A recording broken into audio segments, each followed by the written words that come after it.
real quick. Everybody doing here?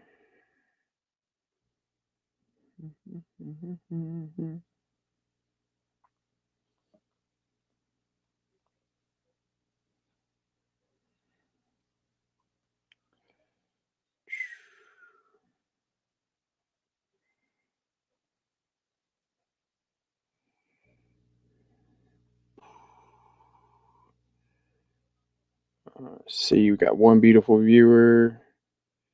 We are going to go live here.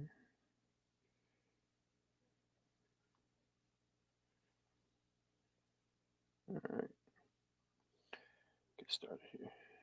Oh my God.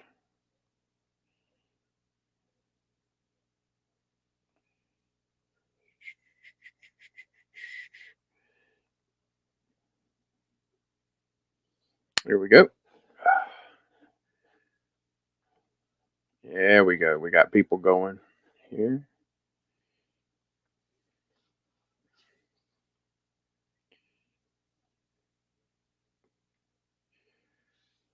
All right, ladies and gentlemen, we are getting started here. We are live for Halloween. It should be great. Get everybody started here.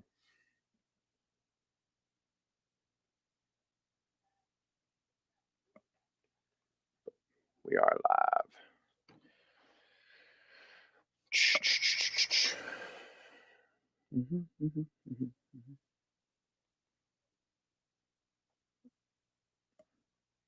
Let's roll. That's right.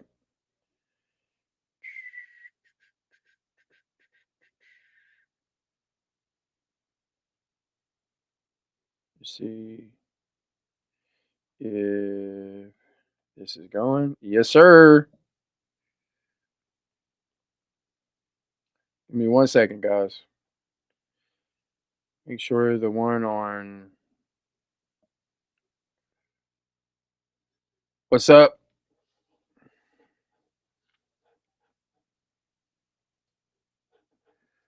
What's up, Doc? What's up, Miss? How you doing? How you doing? We're gonna show some people. Let's go. Let's go. Let's go. We getting it going, everybody. What's up? All right, ladies and gentlemen.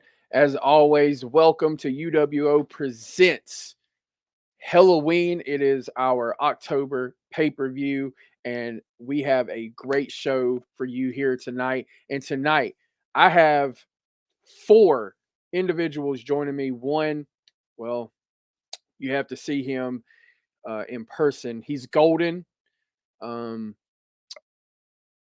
and he's a big cock. Ladies and gentlemen, Little Richard will be joining us here tonight. Yes, indeed. We also have the fabulous Gizmo Bear. Welcome to Halloween, Gizmo. How are you doing tonight?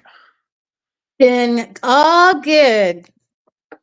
All good. And ladies and gentlemen, as always, joining me and Gizmo this week again, none other than the one and only T Meltzer.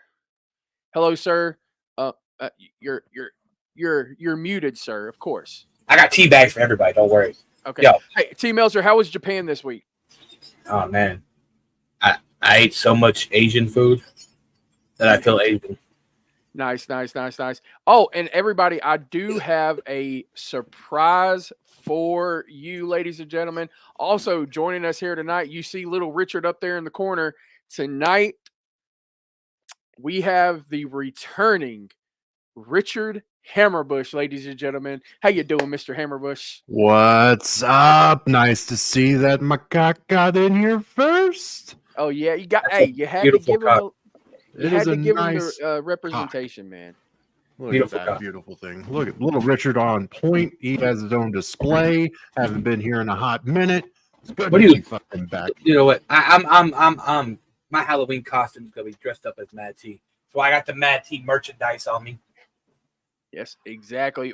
Guys, we have a bunch of people watching. We got 8 beautiful people over on Rumble. We've got 9 beautiful people, it looks like, all together on Facebook, guys. That is great. That is amazing. Love to see it. It's a great thing. We've got FW Sykes, a former employee of UWO in the crowd. That is great. We've got Leviathan here. We've got B3 here. We've got the one and only Chris Chaos here. We've got Toe of the Warrior here as well. But, ladies and gentlemen, let's get this started off with the Halloween intro, baby. It is, yes, sir. Hey.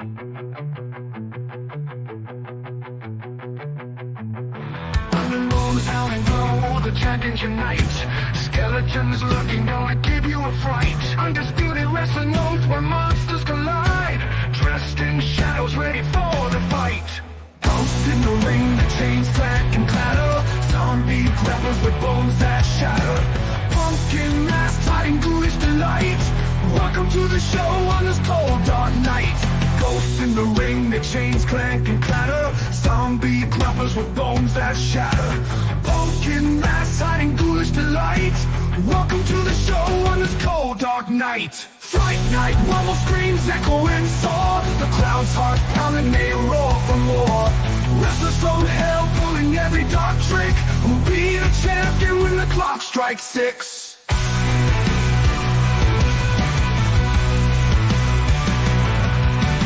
Vampire warriors with fangs so sharp. Werewolves howl under midnight's harp. The boogeyman bounces from the corner rope. Face your fears or abandon hope. Frankenstein's monster throws a thunderous slam. The mummy unravels in a wild mayhem. Phantoms swarm like a ghostly tide in the undisputed ring where legends collide. Fright night, rumble screams, echo and soar. The clouds' hearts pounding, they roar for more. Wrestlers from hell pulling every dark trick. Who'll be the champion when the clock strikes 6?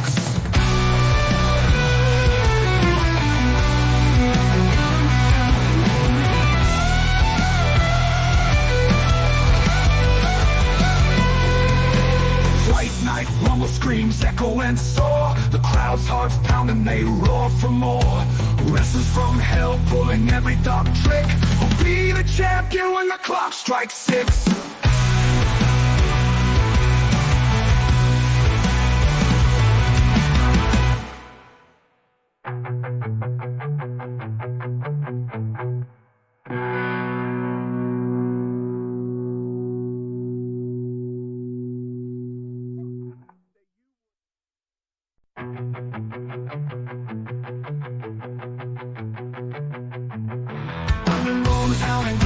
The champions unite. Yes, ladies and gentlemen, it is I, Bear, and we are back ready to go. And guys, we have a beautiful show here tonight. Beautiful. Starting off with the Hallowed Grounds Tag Team Championships and ending with a Demons Lockdown match where if Titan loses to Gypsy, ladies and gentlemen, Titan's career is over. Now, before we get into our first matchup of the evening, Gizmo, Richard Hammerbush, and T. Meltzer, and obviously if Little Richard could talk, obviously I know he would say something. How you doing there, sir? Welcome to the show. Let's get y'all's opinion on that match, the main event of the evening that is going to, no matter who wins it, is going to change the landscape of UWO moving forward. Gizmo, what are your thoughts on Titan versus Gypsy? What do you think? So my thoughts is as much like everybody else. Now, when we saw Titan return to UWO, I honestly did not know what his hidden agenda is until he revealed it. And now we know that this is more than, I feel like it's more than just a grudge match. I think there's a lot of animosity between Gypsy and Titan. And at one point, if there's one little mistake that could cost one of these two the unification of the UWO World Heavyweight Championship belt. Right. T. Meltzer. Yeah. This match is gonna be it's gonna be a hell of a match. I mean, you gotta think Gypsy's at the top of her game right now, being a UWO World Heavyweight Champion, and you got Titan like claiming to be the real World Heavyweight Champion. You know what I'm saying? So, and if I'm right, didn't Titan say that if he don't win, like something else or some shit? If I'm right? Sorry, if he doesn't win, he's yeah, he's definitely going to He's definitely going to retire, he said. Richard Hammerbush, I would like to get your perspective. It's been a while, so let's get your perspective on this. It's been a while. I'll tell you what, Gypsy winning the UWO World Heavyweight Championship is well deserved and long awaited. And then you have someone like Titan coming in. He's done it here in the UWO for a while, hasn't he? He's been former champion, and now he wants to say he's the real World Heavyweight Champion. I think that's ridiculous. That has been done over and over again. Currently by one that will not be named. He's actually in the co-main event. We won't talk about him right now, but it seems like everybody wants to be the world heavyweight champion, but do they have what it takes to step up? Does Titan have what it takes to beat Gypsy for that title and still remain on this roster tonight? You know what's crazy though? It's sorry, Bear Energy, but it's crazy though. Can Titan really hold the schedule down that fucking Gypsy holds down if he becomes the real world champion? That's a good question. Yeah. I mean, there's a lot of stuff that goes into being a world champion. Hey guys, look, our famous lawyer is now giving everybody on the show, even little Richard gets $100 billion. So there you go. Damn, Nice. your cock got paid. This is fucking bullshit. More condoms and cigarettes for little Richard. Here we go. But yes, right along here tonight, our first matchup of the evening. What is the Hallowed Ground Tag Team Championships with the Colt, which is Terrion Koresh and Leviathan, facing off against Blood Money, being represented by Bojack Grizz and Taven Andrews versus the Hallowed Grounds World Tag Team Champions, Psycho Avatars, Charlie Sarabai, and Sabrina Slays. Now, ladies and gentlemen, this was an amazing match indeed. But all the competitors are in the ring, guys. We're going to ring that bell. Referee rings the bell, and we see it looks like Leviathan and Terrion Koresh are standing there. They're trying to figure out who's going to get in. But Terrion Koresh starts the match off, and it's Bojack Grizz getting in. The tag team champions kind of push it away and said, "Hey, you guys can start the match." I mean, this is a triple threat tag team match after all. Two people can be in the ring at one time. So we see Bojack Grizz and Terrion Koresh tie up in the middle of the ring here, and Bojack Grizz just throwing Terrion Koresh around. T. Meltzer and Gizmo and Hammerbush. He's just throwing him around. That weight, that Bojack Grizz, that weight advantage that he has. That's a big boy. Koresh. Yeah, that is a big boy. He's not very tall, but he's very statured.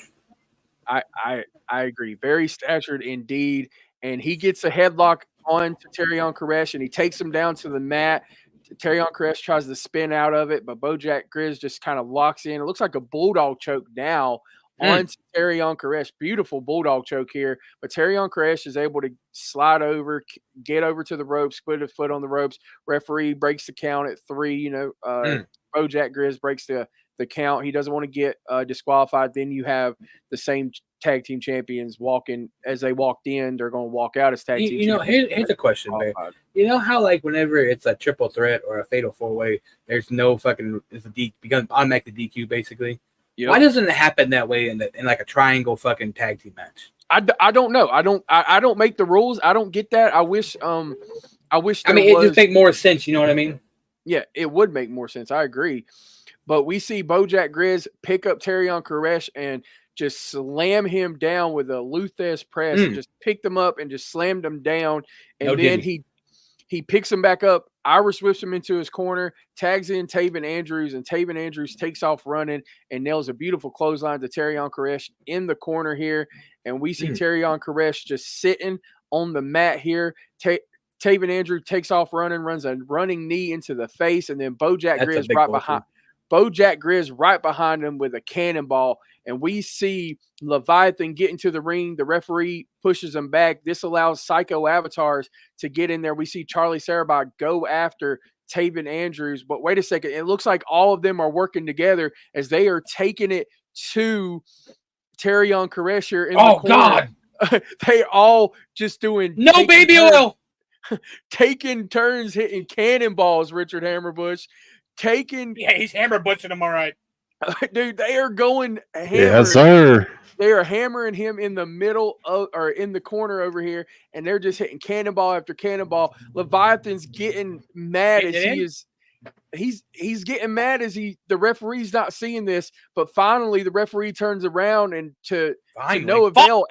Everybody is out of the ring but Taven Andrews and Terrion Koresh, and we see Terrion Koresh is just out of it. Taven pulls him out of the corner here, goes for the cover. 1, 2, but no, we see Charlie Sarabai get in the middle of the ring and stop the count here. Oh my God. Taven gets in the face of Charlie Sarabai, and Charlie just headsbutts him right out of Ooh. nowhere. And the There's some referee, head for you. That's a big ass head too. it really is a big ass head, but he headbutts him. He puts Said no woman ever Taven can. down, and Charlie drags Terrion Koresh over to his corner and tags in Sabrina Slay. Sabrina Slay gets into the ring, picks up Taven Andrews for a scoop slam, then takes off running, nails a leg drop to Taven Andrews, goes for the cover. 1. Oh God. No, kick out Oh by Jesus. Taven Andrews. Taven, Matt T would have been mad at you, boy. Holy shit. Dude, that is crazy. My nose may or not be broken. Ow, I would say so. And we Jesus see as Christ. obviously Taven is holding his nose, and Sabrina picks him up and nails a beautiful neck breaker to Beautiful. Taven Andrews, and she goes to the middle ropes here and then jumps off and nails a knee to the face of Taven. Goes to the cover again. 1, but a kick out at 1.5 by Ooh. Taven after Bojack Grizz tries to get in, but Somebody get was able Taven to one of those kick out. Cody masks. Somebody get Taven a Cody mask right now. Somebody get him a Cody mask out there. Is he gonna be handing out paper bags next? Maybe. We see Sabrina Slays pick up Taven Andrews and Irish whips him into a corner, but instead of Irish whipping him into her corner, she Irish whips him over towards Leviathan, and we see Leviathan tag in on Sabrina Slays here. Leviathan takes off running, but is met with a big boot from Taven Andrews. He comes back and another big boot. Taven Andrews just punching Leviathan out of the corner here, but Leviathan with a kick to the gut and then a swinging neck breaker from Leviathan to takes Taven down. Leviathan gets to the top rope and nails a beautiful diving elbow to Taven Andrews. We go for the cover. 1, 2, no. Kick out by Taven Andrews, and Leviathan now has a knee into the back of Taven Andrews here, stretching him out here. Jesus, and poor Taven. Taven is trying to get out of here or trying to get out of the move, but Leviathan is just wrenching back out of it or just into the back of him. He's trying to reach. He's trying to scoot, and he finally gets to the ropes, guys. Somebody give him some baby Andrews gets back to his feet. Leviathan and him, they tie up in the middle of the ring here, but Taven drops down, throat thrust, and then he finally just jumps and tags in Bojack. And Bojack Grizz is in the ring here. Sarabai has not been in the ring, but for a couple of cannonballs here. So we're going to see Sarabai here. Right, we're skipping over that. But we got Bojack Grizz. He picks up Leviathan and nails a beautiful power bomb to Leviathan. He picks him up again and nails another power bomb to Leviathan. Here comes Charlie. He's in. We've got the hot tag from Bojack Grizz. Gets a clothesline onto Charlie Sarabai. Here comes Sabrina, another clothesline. And Bojack Grizz has got the crowd going crazy right now. And Gizmo, it looks like Bojack Grizz has got the upper advantage here. Let's go, Bojack! Woo! As all of the competitors here, Terrion Koresh, are all on the outside. Wait a second, what is Bojack Grizz doing, guys? He's literally on the apron here. Oh my God, that's a big man. He just jumped off the apron and did a crossbody to everybody, taking everybody out. Whoa. Oh my God, they're going splashing everywhere. Bear, we need to make sure everybody's breathing out there. Okay, that was a big man to fall on some of them small guys. I agree. That's a reverse gangbang right there. Right? No shit. Holy fuck. Big guy bangs you guys. No Bojack Grizz has got Leviathan in the middle of the ring now. We see We see Taven Andrews and Charlie Sarabine and Sabrina Slays and Terrion Koresh. They're all going at it on the outside now after that big old tussle. And Bojack Grizz goes to hit or to lock in that hibernation choke, but Leviathan reverses it and hits the insanity onto Bojack Grizz. Goes for the cover. Oh. 1, 2, no. Oh, thank God. Out. Oh, my heart Kick jumped. out by Bojack Grizz. Leviathan almost won it for the Colt. Almost won it for the Colt. Now Leviathan is setting up. He is to the top rope here. He's setting up for the javelin, that diving spear. But we see Taven Andrews pull Bojack Grizz out of the way just in time as he almost got hit with that javelin. And we see Bojack Grizz pick up Leviathan, nails the Bojack bomb. He goes for the cover. 1, 2, God. but no. Oh, God. We see Terrion Koresh get in just in time, along with Charlie Sarabine Sabrina, and they stop Bojack. They throw Bojack. They throw Bojack to the outside, and then they pick up Taven Andrews and throw him to the outside too. And we see Leviathan is already rolled to the outside. We see Terrion Koresh go to the top rope, and he nails a shooting star press onto everybody there, leaving the Psycho Avatars in the middle of the ring. We see Sabrina Slays go to the top rope and nails a moonsault to everybody the outside. Charlie is getting everybody pumped up here. I seen her titties hit her face. Damn, dude. Shit. And we see Charlie Sarabine rolls in Leviathan and Terrion Koresh. He tags him in.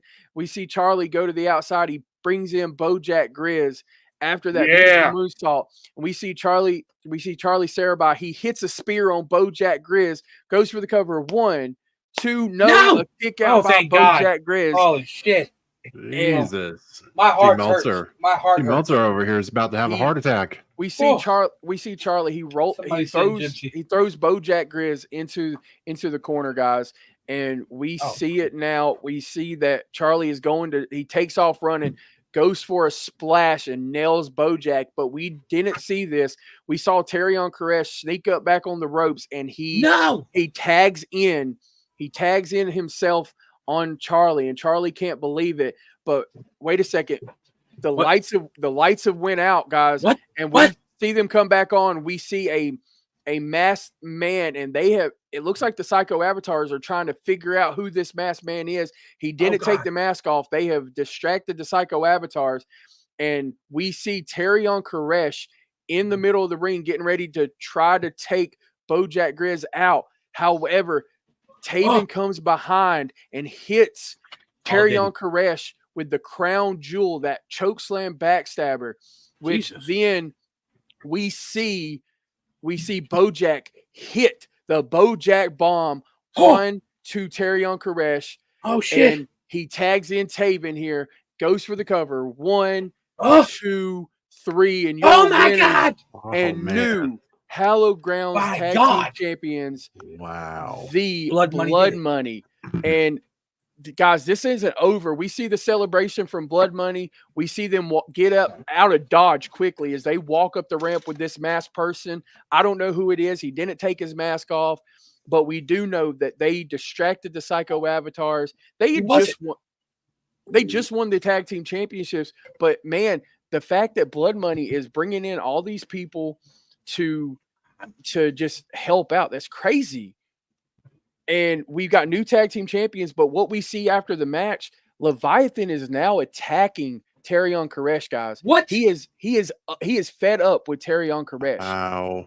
The Colt can't do it. I told y'all. Leviathan tosses him outside, and he takes him over to the Spanish announce table, and he hits an asylum driver through the Spanish announce table, guys, with just through the announce table, just splitting that announce table in half. And it looks like Leviathan just basically kicked the Terrion Koresh out of the Colt for Nathaniel Rage. Look, I try to tell y'all, look, this is a conversation I had with Matt T. I'm like, Matt T, how do you keep Blood Money so running well-oiled machine? He's like, you know what? It's all about the money. I think Jimmy said that, actually. But the Colt, come on, guys. You guys got to get along. You want to be a top dog. You want to be a top faction. You got to get along. Well, I'll put it like this, Charlie. I know you're fuming right now, but you need to figure out who that masked man was. You need medical attention, too. Jesus Christ. You got taken out by Bojack. Holy fuck. y'all, everybody needs medical attention after Bojack jumped off that apron. Yeah, Jesus exactly. Christ. Fucking. But Oh. now we don't have. I mean, holy shit! Like new tag team champions. We've got a Oh new my masked God. man running around for blood money. Insane. I'd say. What do you think, Gizmo?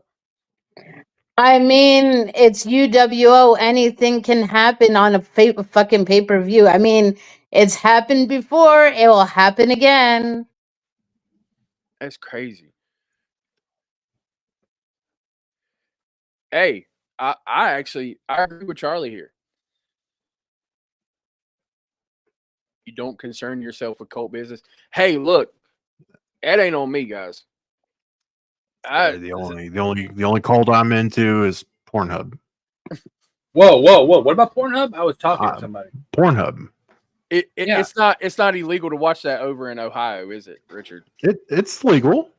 No, Yeah, I'm it's saying like- it's not illegal. So like in North Oh Carolina, no, it's not Virginia- illegal. No, that's We what I'm saying. are- In North Carolina and Virginia, you can't watch that stuff here. You can't in Montana either. Ohio is a whiter trash Las Vegas, so to speak. So wait. So was that the Hound that just talked, Rex? Was that the Hound? Yeah. Okay, is that the one that got kicked out?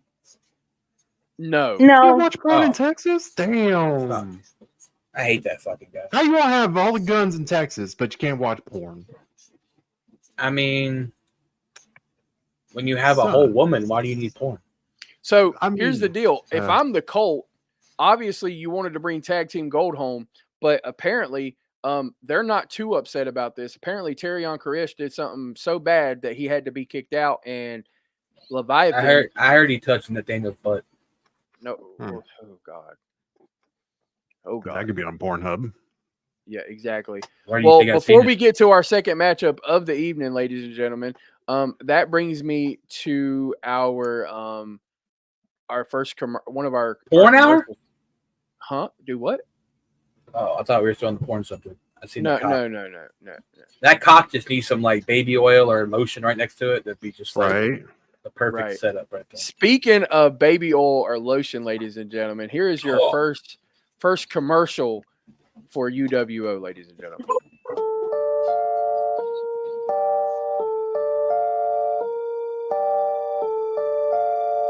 Hello, my wonderful people. I guarantee you trying to figure out what are we selling today. I got a good offer for you guys. Let me just tell you, you ever wanted to feel smooth and silky and look nice and oily for your girl? Or walk out and you do this for the entertainment, the people, the ring. When you walk out, you want to look masculine, you want to look strong, you want to look defined. But you just ain't got that right tool. Now come order your new Diddy oil. Now this is guaranteed. This is 50% off. This is normally $100, but I'm selling it today for $49.95. Get your baby oil and baby powder today. Do you have it open? That's what Yes, There's one on the fan. Richard. Richard, what the hell? Richard got baby oil? Yo, Michael, why? How? You know what? No, I'll ask you off screen. By the What way, the- $49.95 or $49.99 for a bottle of baby oil, and that's Son of a expensive as bitch. fuck. Where'd you get that, Richard? Damn. Where did he get that? I don't even know. I just turned my head for a second, and then the baby oil's there. You know what?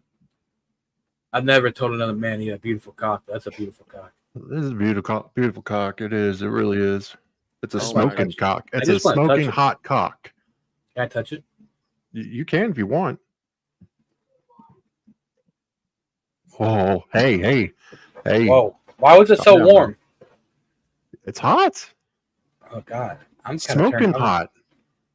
I'm kind of aroused. That's a little freaky, guys. Oh, like you're Don't not judge us. used to this. Long fucking Get 30 minutes it!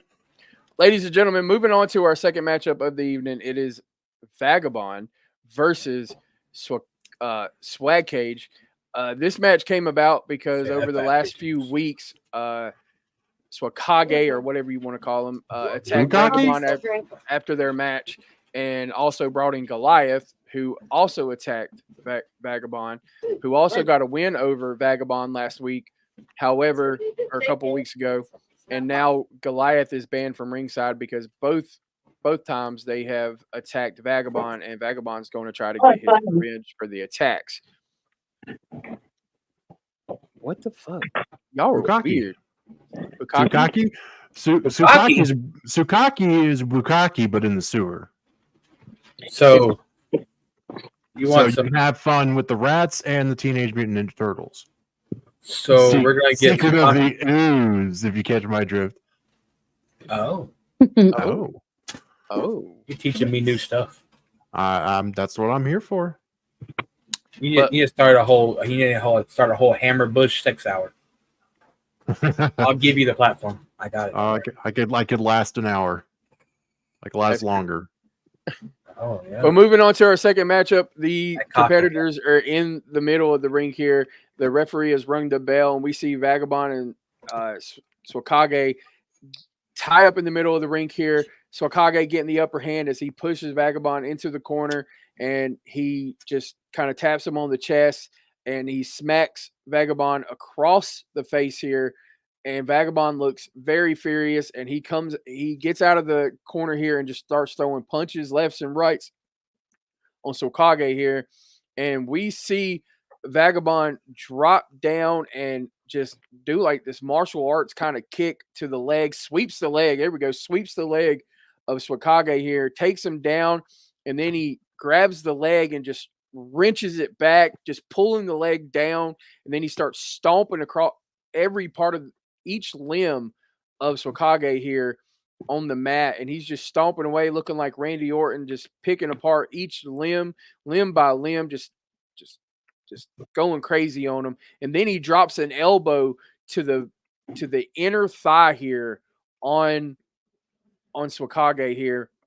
And then he picks him up and nails a beautiful suplex to Swakage. And then he picks him up again and turns it into a German suplex. Vagabond is going crazy, guys, on this Swakage right now. I can't hear you. You're muted. You are muted. Yeah, don't worry. Yeah. There you go. I'm fired. Yeah, you're fired. I'll pack my shit after the show. No, I'm just kidding. But Vagabond just getting a beautiful. He turned a suplex into a German suplex, and he's using some of his martial arts. As you see, a beautiful kick again to Swakage here, and then he picks him up and then nails a DDT, and he finally goes for a cover, but he only gets a 2 count, guys. Beautiful offense here to start the match. It doesn't look like Swakage's bringing any kind of offense. It looks like he's on the defense, but he ain't able to stop anything that Vagabond's. Which is sad because you would think Swakage would, bring a load of offense. Oh, I bet he's got a big ass load. Right.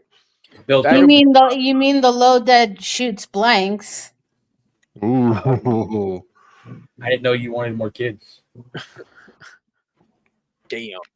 Wait. Who said I wanted? Oh, never mind. Yeah, I thought you were talking to Hammerbush. What? She's talking to everybody. I'm going back to what I was. Yeah, they're muted. Damn. By the way, Hound, you're a fucking rainbow. Anyways, we see Vagabond. He's getting ready to set that foot dive up onto Swakage, but Swakage gets out of the way, rolls to the outside. Vagabond takes off running, jumps over the ropes, and nails a beautiful tope suicida to Swakage here. And he pushes Swakage into the barricade, and then he picks up Swakage and just drops him on his chest here onto the barricade. Oh, and beautiful move by Vagabond. You know that's got to hurt the chest of Swakage here. And he rolls him something back hard is going into the chest. I love the way you described that, sir. Love the way. Well, it had to be described that way. Very provocative. Yeah, that had to hurt, didn't it? Yeah, some hard went in there. That definitely hurt. Definitely. And he rolls him hard back to into hard. the rink here, and we get a quick cover, but it's only a 1.5. Swakage kicks out, and Vagabond is setting up that shadow stomp. He goes to the top rope. He's setting up that shadow stomp.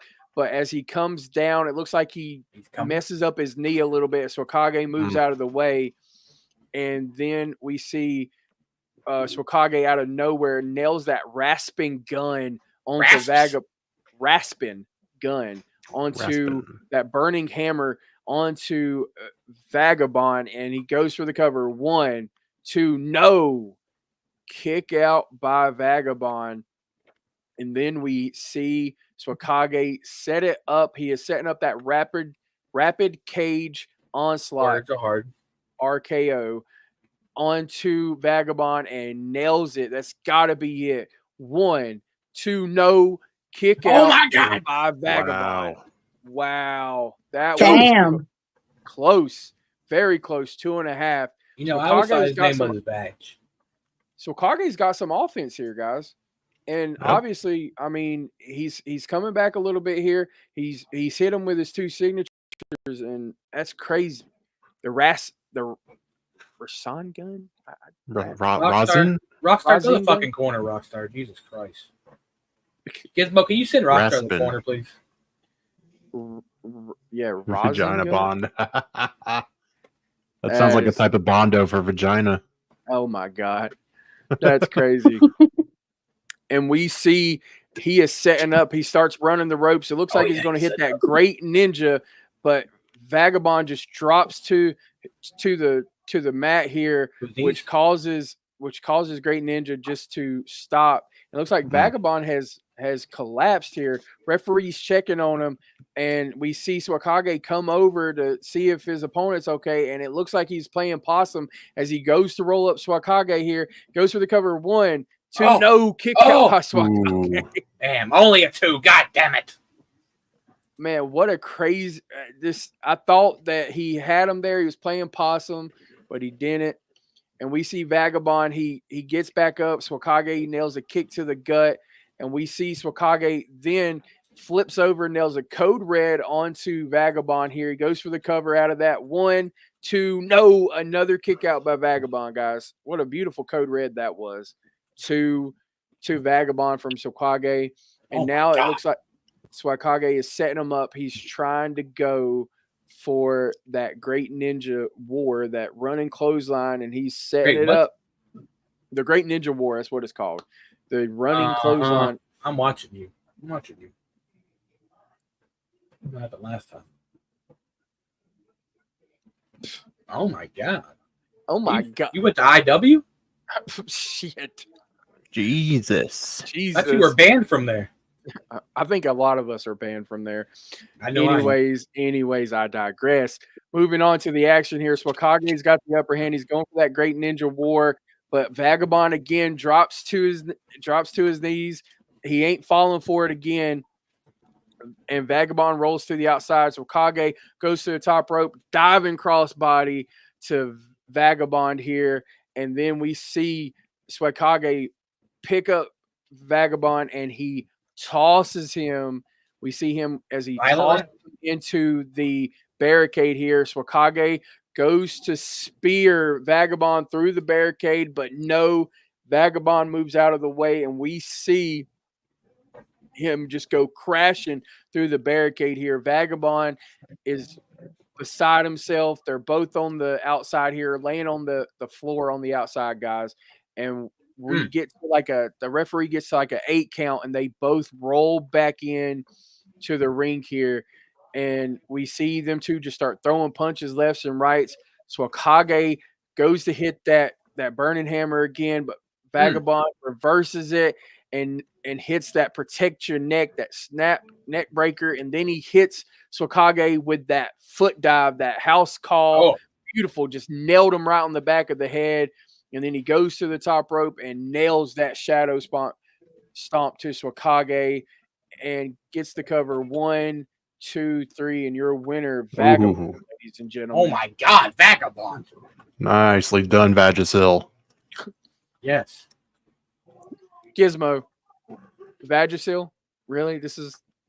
I What? mean, it could have been Viagra.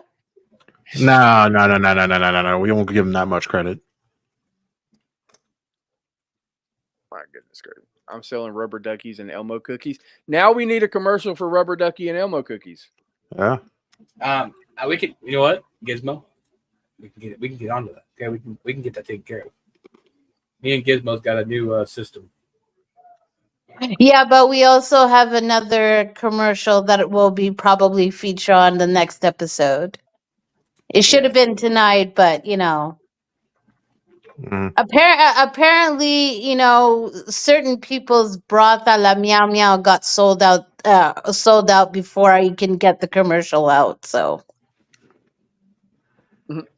Alrighty then.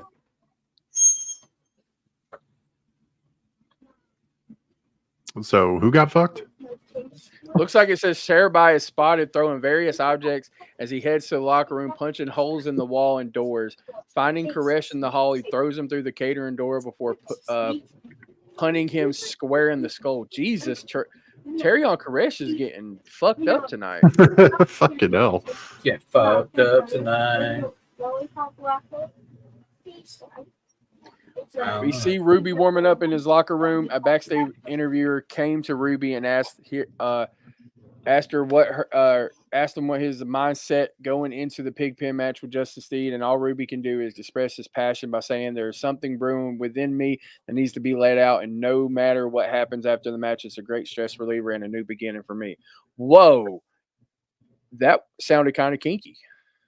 I was about to say, you know what else is a great stress reliever?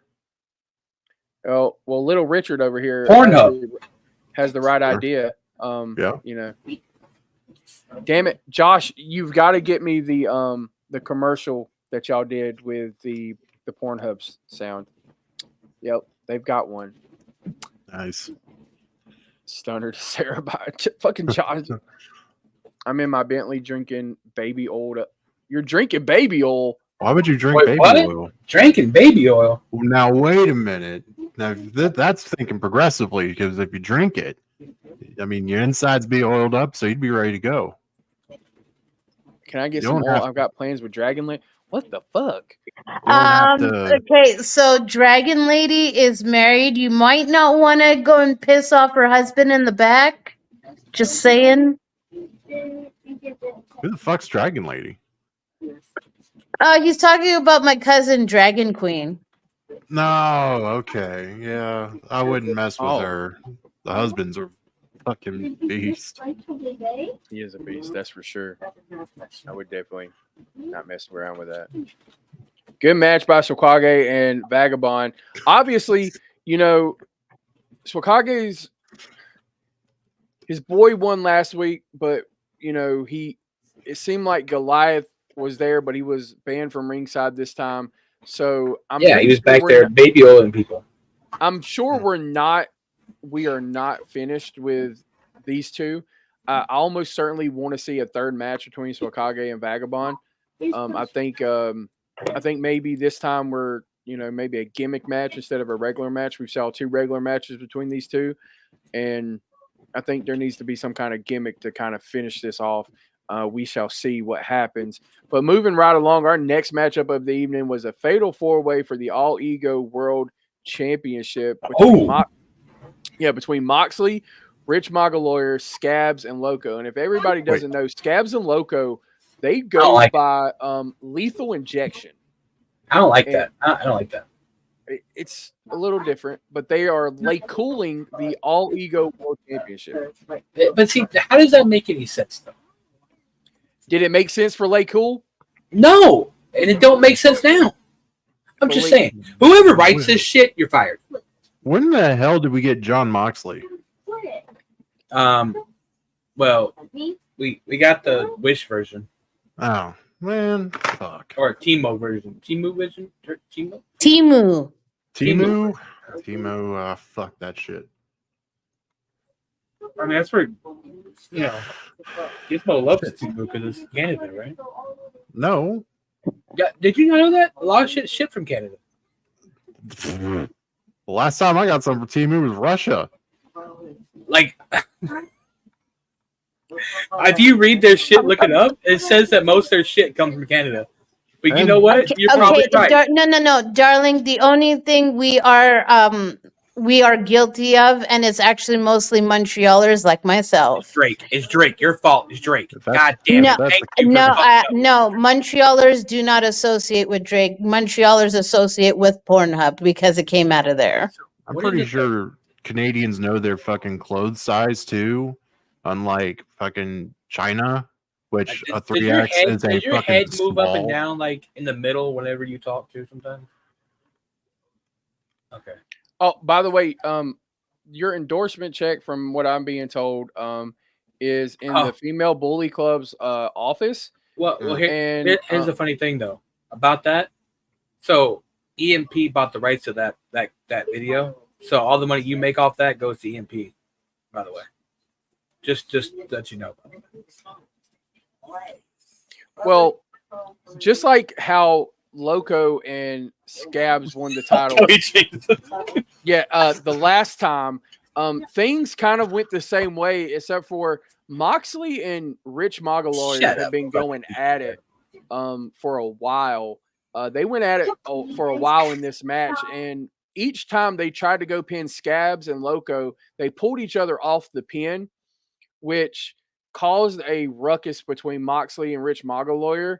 And Moxley and RML here for short, ended up just taking it at each other, and Scabs and Loco kind of just sat back and watched these two fight it out.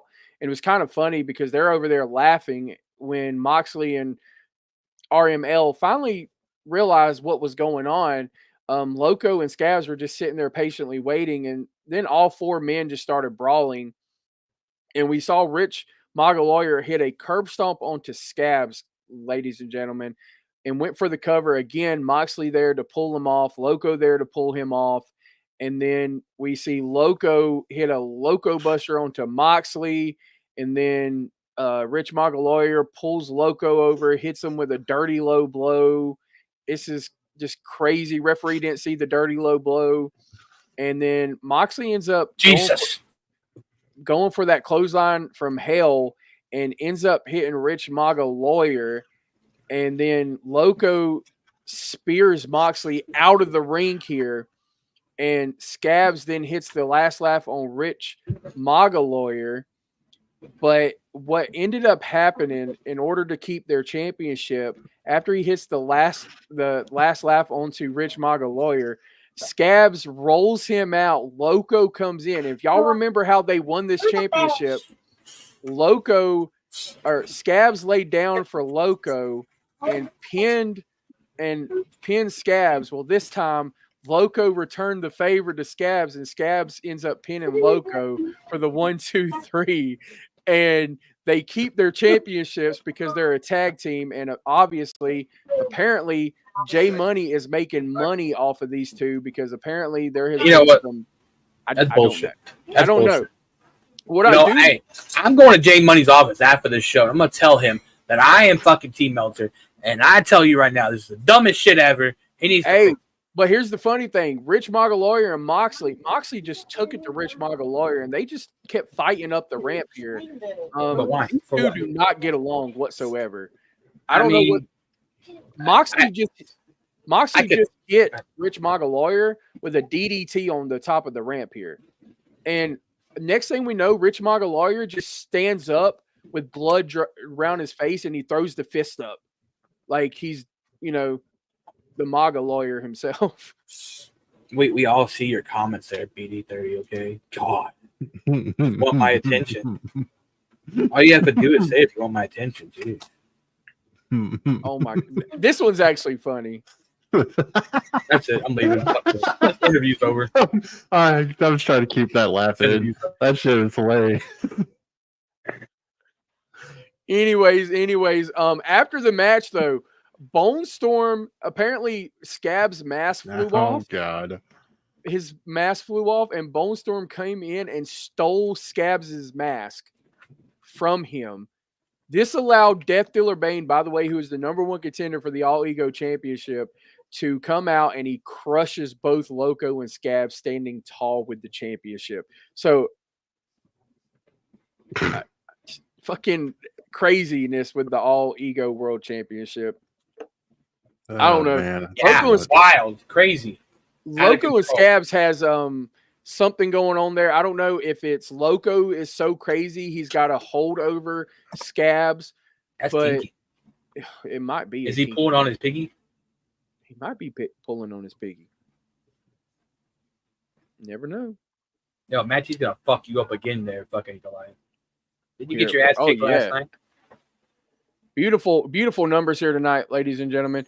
We are moving on to our next matchup of the evening. It's a Eternal Damnation match, pretty much like a Extreme Rules match, ladies and gentlemen.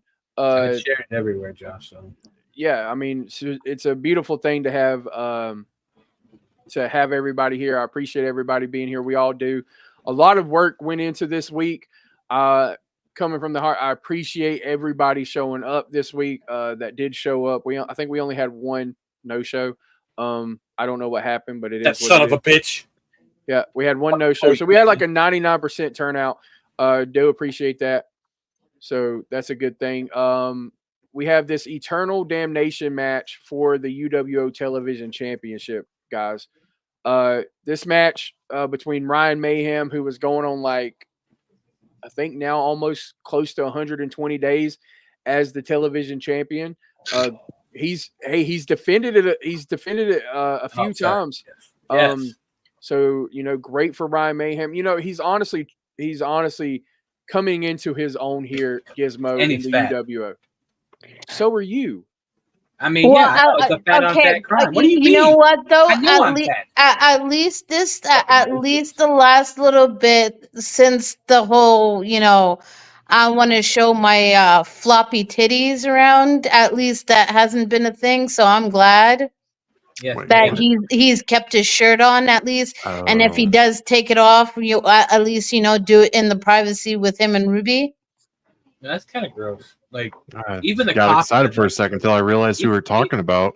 Right. Even little Richard was like, "Yo, I was aroused for a second, and I stopped." Yeah.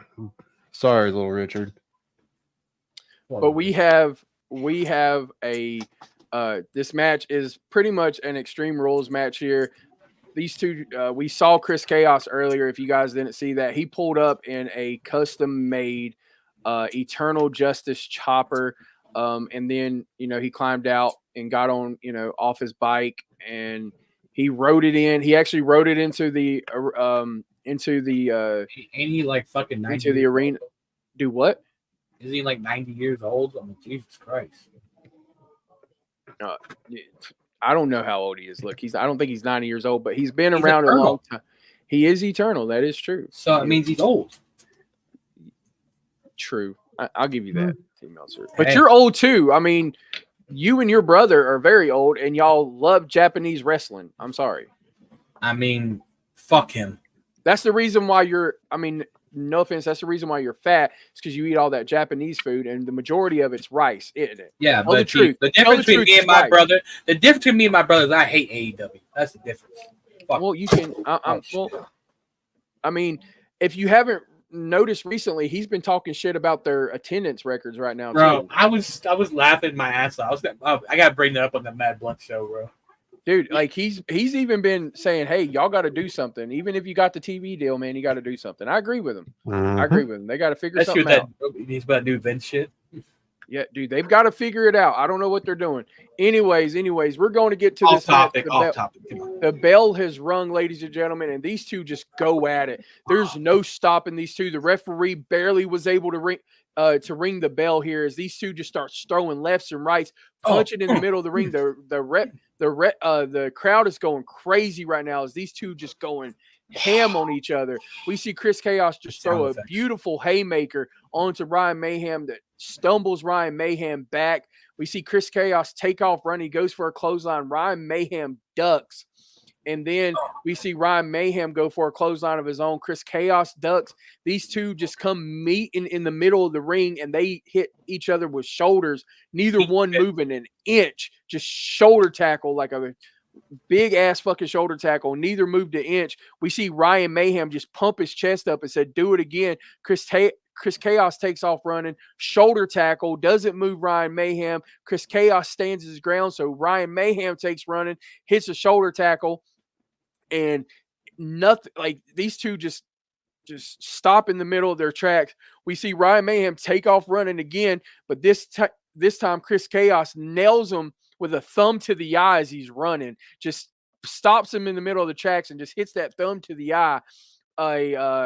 One of those cheap ass moves from Chris Chaos to get the upper hand here, as they would say. Chris Chaos then picks up Ryan Mayhem, goes for a scoop slam, and now we see Chris Chaos goes to the outside. He goes under the ring, grabs a chair, brings it back in, and just starts wailing on Ryan Mayhem here.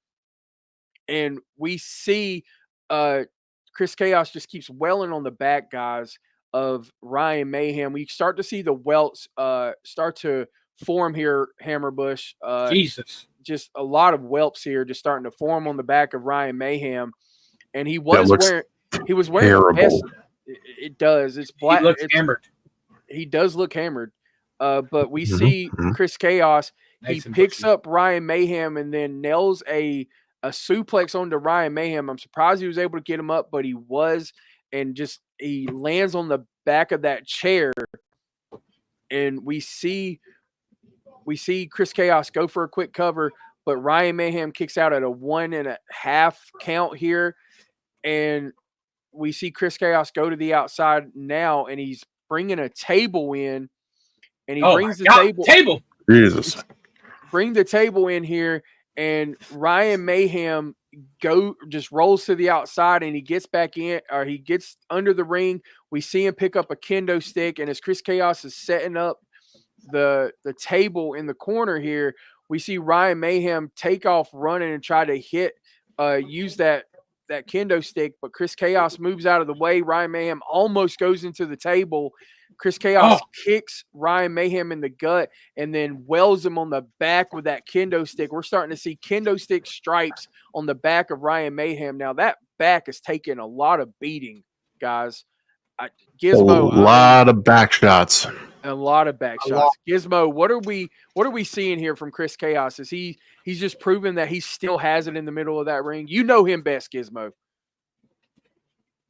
You're muted. That I do, and he's really showing that he's not ready to like hang up the boots. He's still got some more gas in that tank, and he's showing why he is the Eternal One. He is somebody to really be careful of. And now that he's also aligned himself with Justin Steed, it made it even more. Yeah, I agree. That's a good Justin Steed steeded him up real good. I mean, pause. What? Damn, dude. Anyways, back to the action here. We see Chris Chaos and picks up Ryan Mayhem. Now he drops the kendo stick and he hits that Chaos Theory onto Ryan Mayhem. Goes for the cover 1, 2, but no. Ryan Mayhem kicks out before the 3 count here. Still trying to defend that television championship. And we see as Chris Chaos is setting up the Chaos Driver here, but Ryan Mayhem just gets out of the reverses it into he just reverses, gets out of it, rolls to the outside here. Chris Chaos goes to follow him. As he does, Ryan Mayhem does a drop toe hold close to the steps here on Chris Chaos, and Chris Chaos' face just goes straight into the steel steps. Beautiful move by Ryan Mayhem. Got his wherewithals about him, got his comeuppance about him, and he hits a drop toe hold that sends Chris Chaos' face into the steel steps here. Ryan Mayhem then takes off running as Chris Chaos is up against the steel steps and nails a cannonball into those steel steps onto Chris Chaos. And you saw the back just bend of Chris Chaos, like it almost broke in half when he did this. And Chris Chaos is wearing this vest, and Ryan Mayhem takes that vest off, those colors, that patch of his, and takes it off, throws it into the crowd. Not a smart move. Maybe later down into the match. Smart at all. Yeah, not smart at all. That's Chris Chaos's patch. and we see Ryan Mayhem just go to another place. He gets under the ropes here and he brings out another kendo stick and he just starts wailing on Chris Chaos here. He just going just ham on him, and he's just Oh, you said just that throwing it all violently. down. And then Ryan Mayhem goes under, pulls the toolbox out, and he's got a it looks like a big ass fucking wrench, and he just nails Chris Chaos in the gut with that running shot to the gut with that wrench, and he throws him back into the ring, goes for the cover, 1, 2, but no kick out by Chris Chaos. Damn. Dude. The crazy. And we see Mayhem pick up that chair that was used on him and starts wailing on Chris Chaos, and we see the whelps on Chris Chaos start to form now, guys. And it seems like they're coming through a little bit faster than a younger talent like Ryan Mayhem, and they're starting to really form here. The chest or the back of Chris Chaos is really red. You can start to see some bruising, some purple and blue start to come to the light of the skin there. And we see Ryan Mayhem pick it up. He picks Chris Chaos up and he just throws Chris Chaos's throat on top of the chair. Good God. He just Jesus. Broke his trachea, it looks like, as you see Chris Chaos is spitting up blood now, guys. Ow. He ate the wrong pussy. Jesus. Ugh. Anyways, we see Ryan Mayhem take off and nails that wrecking ball onto Chris Chaos. He goes for the cover again. 1, 2, but no, 2.5, guys. Chris Chaos kicks out. Ryan Mayhem is beside himself. He thought he had it. 1, T Meltzer. Jesus, why did he not have it 1? Are you kidding me? It's fucking Chris Chaos, god damn it. I don't know, man. But somebody put the old dog down. We see Chris Chaos is trying to get back to his feet, but Ryan Mayhem has him on the ropes just laying there, and he takes off running and nails a knee to the back of the head of Chris Chaos here, looking like Jeff Jarrett out there. He picks him up and goes for the Chronicles of Mayhem, but Chris Chaos is able to kind of slide out, and Ryan Mayhem just quickly just freaking he does a splash.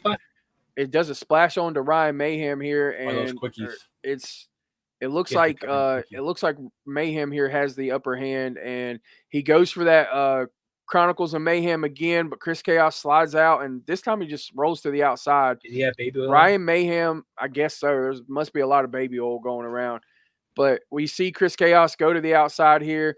Ryan Mayhem then takes off running and nails him through a barricade here, and the crowd is going crazy as we saw 2 big men just splash the other part of the barricade wide open, and it's crazy. And they're over in the fans now. They're fighting up into the stands, and we see Chris Chaos bounce Ryan Mayhem off one of the poles, or one of the middle part of the staircase here, and it's that metal pole, and he bounces him off. Ryan Mayhem starts bleeding. Oh God, the blood. Chris Chaos has now got Ryan Mayhem over to a section where they are able to climb a section opening here, where they can climb up the side here, and we see Chris Chaos is starting to set up some tables over here in the middle of that walkway, and Chris Chaos is climbing up on one of these ledges here, and he's climbing up, and he just jumps down and nails a splash to Ryan Mayhem through tables. Man, it's crazy. And they're out in the middle of this, they're out there with the crowd. People are going crazy, and we finally see Chris Chaos and Ryan Mayhem get back to the ring. Obviously no rules, but they make it back to the ring. Chris Chaos is waiting for Ryan Mayhem to get in the ring, but he goes outside. He barely is able to push him up, and he goes for the cover. 1, 2, but no kick out by Ryan Mayhem. And we see Chris Chaos getting ready to set up for that Chaos Driver again, but Ryan Mayhem rolls through and ends up trying to go for a pin here, guys, and almost gets it, almost retains, but again, Chris Chaos kicks out. Again? And then Ryan Mayhem hits him in the trachea and the throat again, causing Chris Chaos to just go to the mat here, grabs his throat. Referee checks on him. At this time, exhausted, both bloodied, just crazy amount of chaos in this match, guys. We see Ryan Mayhem go to the outside. He gets a sledgehammer from underneath the ring here, and he's looking like he's trying to put down Chaos. And when he slides in, he went to hit Chaos with the sledgehammer, but on the apron is standing there, formerly known as BBG. His name is Clayton Payne, ladies and gentlemen, here in UWO. And he shows back up in UWO, and he takes the sledgehammer out of Mayhem's hands. He nails Mayhem with the sledgehammer, where he walks right into a over the handles bar onto a bunch of chairs, ladies and gentlemen. This allows Chris Chaos to fall to the mat, covers Ryan Mayhem. 1, 2, 3, and your winner. Oh my God! Television champion, Chris Chaos. That's 2 title changes tonight. 2 title changes. 2. But think about this. Clayton Payne is now working with Justin Steed and Chris Chaos. He's in trouble. I'll tell you what. He's a big guy too. That's a big. Why do you think it's big black guy? That's literally his name. You know that? Now you do. Big black guy. He's big. He's black. He's a guy. We understand it. Okay. It would make sense if he was a small, skinny white man. I mean, that's it. I'm changing my name. BBG2. Crazy. Rockstar, just go to the corner and sit there and hide. Okay, just crazy match, ladies and gentlemen. Just a crazy match. New television champion. Anyways, we have our next commercial, ladies and gentlemen, before our death match here. I think you guys will like this one. I like all of them. Yeah, let's load this one up.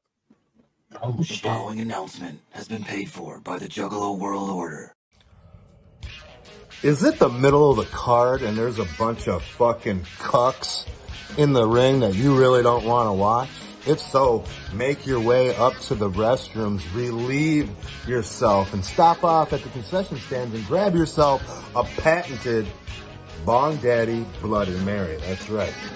A little bit of the good stuff and a little more. Gotta add the cream of the crop when it comes to Bloody Mary mix, and don't forget about the little pickle juice. And I'm not talking about what comes out of Nicholas Ryan's pecker. Does he even have a pecker? I don't know. You have to ask Dolly. But anyways, stop on up for the low price of $9.99. You can get a patented Bloody Mary, courtesy of BD30. If you know,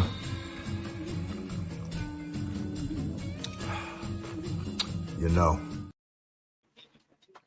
God damn it! I'm gonna have to get me a Bloody Mary now. I tried one of those Bloody Marys. I didn't give a shit. I love Bloody Marys. A Bong Daddy Bloody Mary, ladies and gentlemen. That sounds magical. Bear, I wasn't wearing a skirt, so it was okay if you kept the camera on me. Just saying. Look. I was being respectful. I wanted to give you your. I didn't know what was going on. What the fuck? He gets to see this shit? God damn it. I was being respectful, okay? But our next matchup of the evening was a barbed wire Texas bull rope death match for that Marcus Crane Deathmatch Championship, ladies and gentlemen, between Austin Wilde and Dante Black. The match itself, guys, we saw was very wild indeed.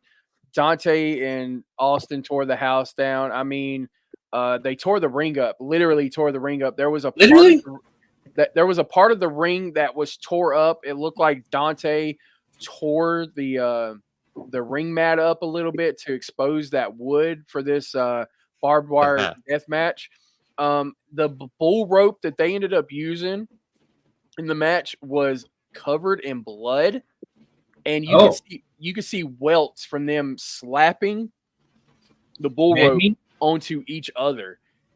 Pretty nasty by both Austin Wild and Dante Black. It was a crazy sounds crazy like a regular match. Saturday night to me. I bet. And then Dante, he hit Austin Wild with the Nightfall super kick and the super damn punch. Fucking super kicks. God damn it. I swear to God. Every time I fucking hear a super kick, I just want to think of fucking super kick fucking retards.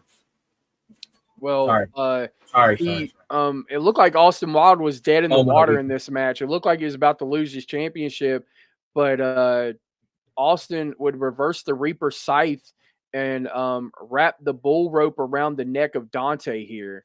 Oh, that's... And then, it would nail Dante with the Disaster's End on top of the cowbell for the 1, 2, 3, and still your winner. My God. Austin Wild, still your Marcus Crane deathmatch champion. But on top of the cowbell. So we needed more cowbell in this match. He choked him out. Pretty much. Like, I did not know Dante was in the choking, but now I know. Choking. Well, Steven, we are not going to censor buyers. No. We can't even do that. Yeah, we don't have the funds nor the person to we put a have censor the funds, bar on it. We just choose not to. We just don't have the guy that wants to put bars on fucking words. Yeah, man. I mean, why would my God, choking. Well, after the match, Austin Wild picked up Dante to shake his hand, and Dante had Vita with him, and he extended his hand, but Vita ended up low blowing Austin Wild, and then Dante was able to hit Austin with the Reaper Scythe. So I am almost guessing this is not over with between Austin Wild and Dante Black whatsoever. I don't think so, especially if you're hitting the family jewels. No, not at all. I mean, especially with the choking and shit. Oh, yeah, there was choking and then hitting in the family jewels. Yeah, pretty rough. Choking involved, for sure. Nasty. Now I was wondering who was going to get pegged next. Oh, fuck's sakes. God damn this dude. I'll be back. T. Meltzer. Poor guy. I had to turn my camera off for a moment. You're good. I understand that. But, Steven, you're going to buyers who is, you say a lot of shit to buyers. He's going to come back with some shit. Gizmo, I love you. Fuck you. And I'm pretty sure you've heard him say he will dick down your mom and dad. I'm pretty sure that has happened before. Okay. Fuck you for that one, Gizmo. I'm just saying. I've heard him say that. What? Oh, what? Who's dicking who down? What? But is he really gonna dick down your mom and dad? No, he's not really gonna dick down your mom. Like, seriously, Rockstar, how many times I gotta fucking tell you? Go to the goddamn corner, okay? Jesus Christ. Rockstar.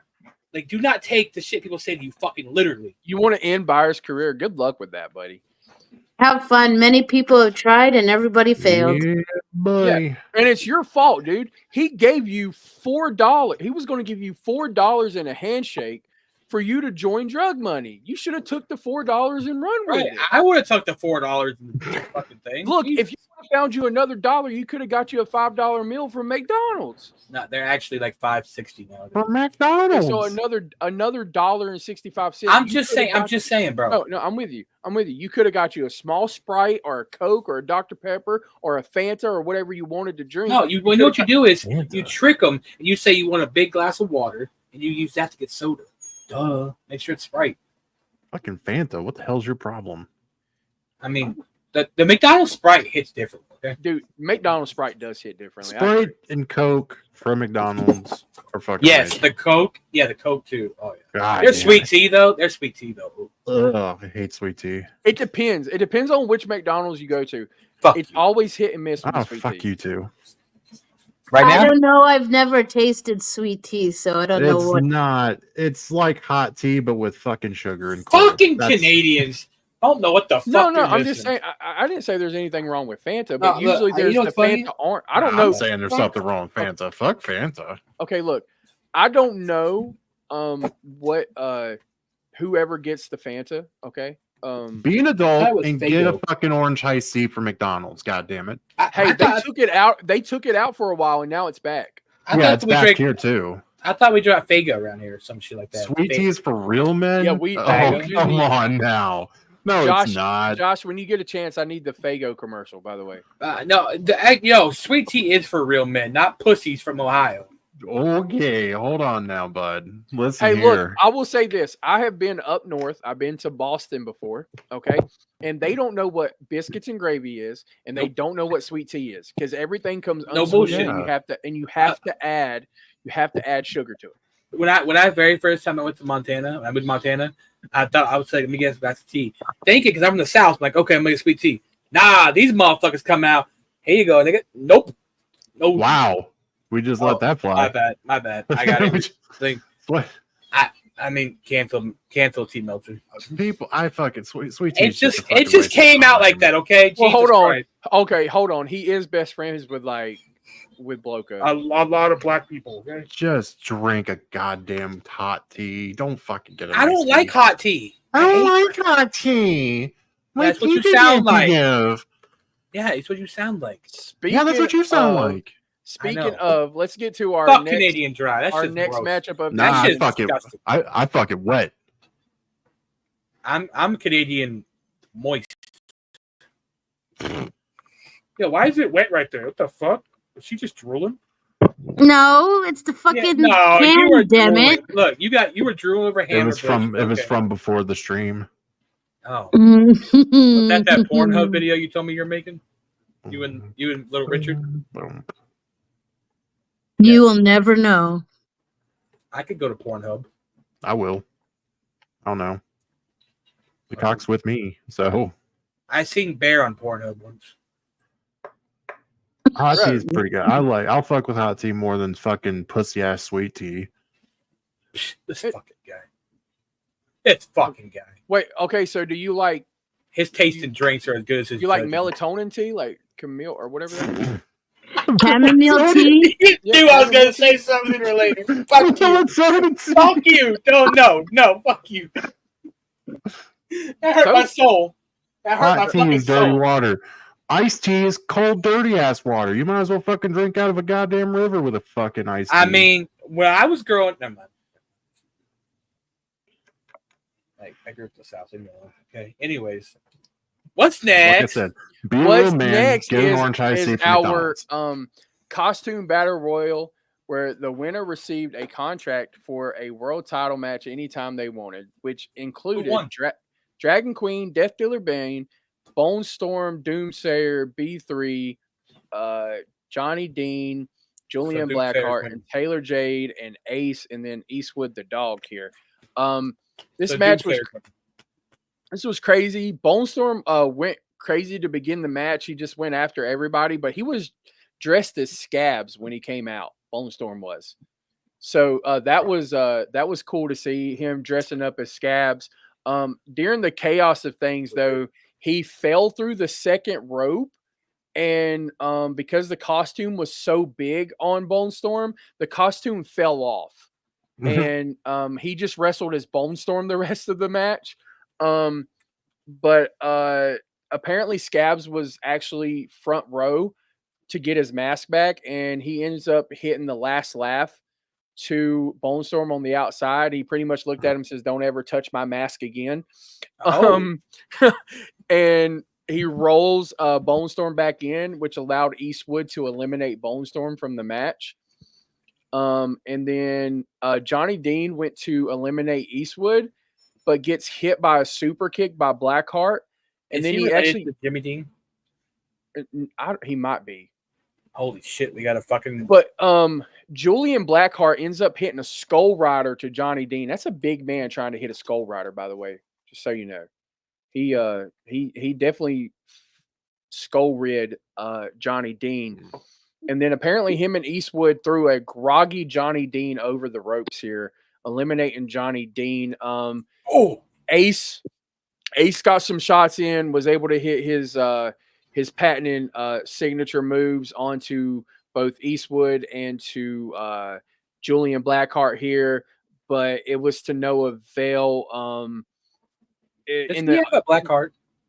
I don't know, in the middle of the chaos of everything, we get to the final five, which were Dragon Queen, Death Dealer Bane, B3, Doomsayer, and Taylor Jade, and that's because during all of that, that's what the final five was. But how we got up to that was Death Dealer Bane would get distracted by this video. I might add, ladies and gentlemen, this video played during the match.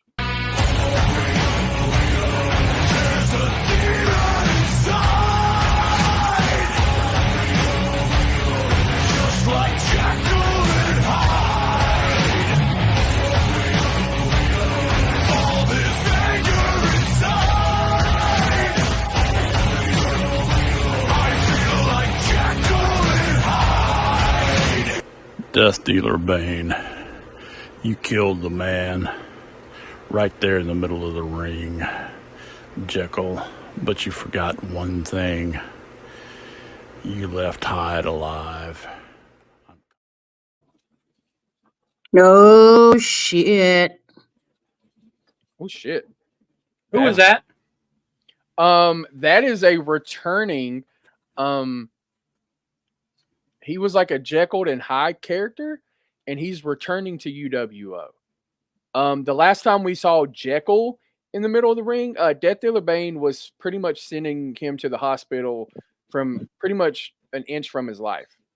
Fago commercial sent. Yes, I have the Fago commercial. Hey, the commercial was sent. I know, I've got it. Okay, I've got it. Look, I was talking to the cock. But we've got the last six, or we're down to the last five. How we got to the last five, we're coming up here. Death Dealer Bane gets distracted because of the video that played. And they try, Hyde's in the middle, or Hyde's sitting there in the front row here. He tries to hop the barricade, but he doesn't. Security stops him. This allows Dragon Queen, B3, and Taylor Jade to throw Death Dealer Bane over. Yeah, and fuck him. I'm guessing it was the last six because Eastwood's here too, still apparently. And I guess we forgot about him. He rolled to the outside and just kind of stuck there. What Charlie said. But we see, and then B3 and Eastwood would come together to try to get Dragon Queen over the ropes, but she doesn't touch the ground here. Dragon Queen rolls back in. B3 nails Eastwood with the big bad drop. Then Dragon Queen ends up hitting Brad with the Sweet Dreams. This allows Dragon Queen to throw B3 over the ropes, eliminated. Question. Yes. Did you say Dragon Queef? No, Dragon Queen. I swear to God, one of those times you said Dragon Queen, you said Dragon Queef. I swear to God, I heard that shit. But ladies and gentlemen, in the middle of this match, we see Sarah. Oh my God! Sarah closes the door to his locker room when all of a sudden Sabrina is sent through the door, followed by a furious Sarah. The two started brawling through the hall when Sarah hits 5 Hellbite RKOs onto the concrete. What the fuck is Sarah doing to Sabrina Slays right now, guys? Holy shit. Isn't that like domestic violence? We call 911. I don't know. He drags her to the top of the stage, hair before nailing a chokeslam through the stage itself. Jesus. Bro, wait. Sarah stands emotionless over her prone body. Oh my God. We're witnesses to this, so like we're gonna have to have the police report. And if they come asking, look, I'm not a snitch, but I'm just saying, Dragon Queen's a snitch. Anyways, this after B3 is eliminated, this leaves Doomsayer, Dragon Queen, Eastwood, and Taylor Jade in the ring. Taylor Jade would go after Dragon Queen in the corner, now laying in lefts and rights. Eastwood would put DQ on the top ropes and nail a superplex from the top rope to Dragon Queen. Dragon Queen just goes crashing into the mat. Eastwood goes to set up Welcome to the Pound, but Doomsayer comes from behind and German suplexes Eastwood from the corner to the mat. He then picks up Eastwood and nails the Spirit Crusher. He then allows Taylor Jade. He allows Taylor Jade to toss Eastwood over the top ropes. Then this leaves just Doomsayer, Taylor Jade, and Dragon Queen. Taylor Jade goes after Doomsayer. Doomsayer catches her and nails a fall away slam. He then picks up Taylor to go for a spirit crusher, but Taylor reverses it and nails him with the spinning back fist. Taylor goes to put Doomsayer over the ropes, but Dragon Queen stops her and nails a headbutt. And then Doomsayer and Dragon Queen clothesline Taylor Jade over the ropes, eliminating Taylor Jade, which leaves just Doomsayer and Dragon Queen in the middle of the ring here. And these two go back and forth. And after a while, Doomsayer hits just a nasty headbutt to Dragon Queen. He picks up Dragon Queen and says, "I hate to do this." Doomsayer goes to hit Dragon Queen with the Spirit Crusher, but Dragon Queen slides off the back and scrapes the eyes as she's going, like, just coming off the back there, and then nails Doomsayer with a code red. She then picks up Doomsayer and nails a Sweet Dreams. Down goes Doomsayer. What do you say, T. Mills? Nailed Dragon Queen. When Dragon Queen nailed Doomsayer twice in one match, he's a quick popper. That is great. Dragon Queen happens, now has Doomsayer on her shoulders. She pushes him over the top rope, but he hangs on. He pulls her over too, and these two just start throwing punches at each other on the apron. These two go crazy on each other, each almost falling off the side of the apron here. Dragon Queen headbutts Doomsayer. She seems wobbly, and then out of nowhere just kind of hits a Canadian Destroyer onto the apron to Doomsayer, and he just falls to the floor. Your winner, and the contract is none other than Dragon Queen, ladies and gentlemen. Holy shit, what a match. What, she turned into a contract? Well, and winning the contract, I'm sorry. Oh, there we go. Okay, all right. Oh, I was I holy say, shit, what the fuck? Damn, that shit can transform. Nexon's about to get fucking paper cuts on his dick. Oh, shit. Jesus Christ, that's a rough fuck. I mean, if your dick is bleeding afterwards, that means you had fun. Well, then congratulations, imagine Dragon Queen. small cuts though. I mean, that's true. Oh, look, there's our world heavyweight champion / Rose. So, I mean, if Gypsy were to win later on tonight, female boy club versus female boy club. Oh my god! Wow. Later Take down my the money. road. Hey, take my money. That's true. That is true, ladies and gentlemen. Hound, But shut yeah. up. You got your ass whooped in the EP. That's crazy. I mean, right. yeah. Good job, Hound. I am uploading this to the set here. You're loading it? Really? Loading the. Are we in a splash zone? No, you're not in the splash zone. We can be. I can be. I don't want you. I don't know if you want that load. That's a big load. Not your load. I don't want your load. I was talking about his load. I don't want his load. Then you're in a splash zone. You say he's. I've heard what he could do with his load. I don't want it. I heard it tastes funky. You are nasty. I heard it could pop an eye out. I heard it tastes like blue. Oh my god. I hate y'all. I'm just kidding. I don't hate y'all. Well, I mean, we already know he pops an eye out. That's why somebody had to wear an eye patch. Oh. Oh god. Oh, was it patchy? I'm so glad I wasn't like there for that. I would have been like, "Hi, matey." Oh my god. That's funny. Should have took it on the booty. That's funny. Gage. Do what? Gage. He wears an eye patch. I forgot about that. He does wear an eye patch. I know. I forgot. Yeah. Hold on, guys. Technical difficulties. Oh my god. Jeez. It's like missionary every night. Oh. Over and over and over again. That's hilarious. Team Meltzer eating too much potty. Shut the fuck up, Jimmy. I mean, 3 tea bags. 3 tea bags. I got the key. Gypsy ain't winning. Oh, damn. He got the key. Ooh. What the fuck? No. Gypsy is winning this match. No bueno. Gribble. That is creepy. Gribble. Anyways, moving on to our next matchup of the evening. It was a fatal 5-way Halloween street fight, and it was definitely a street fight indeed. However, Fight in the streets. franchise was taken out pretty early in this match. It came down to Dante Hardcore, Goliath, Hayden Six, and Mason Stevens, and Hayden Six ended up picking up the win here, ladies and gentlemen, with a win over Dante Hardcore, as Goliath and Mason Stevens were going at it. But Hayden Six ends up picking up he ends up hitting that smoke trigger onto Dante Hardcore for the win, ladies and gentlemen. Ooh.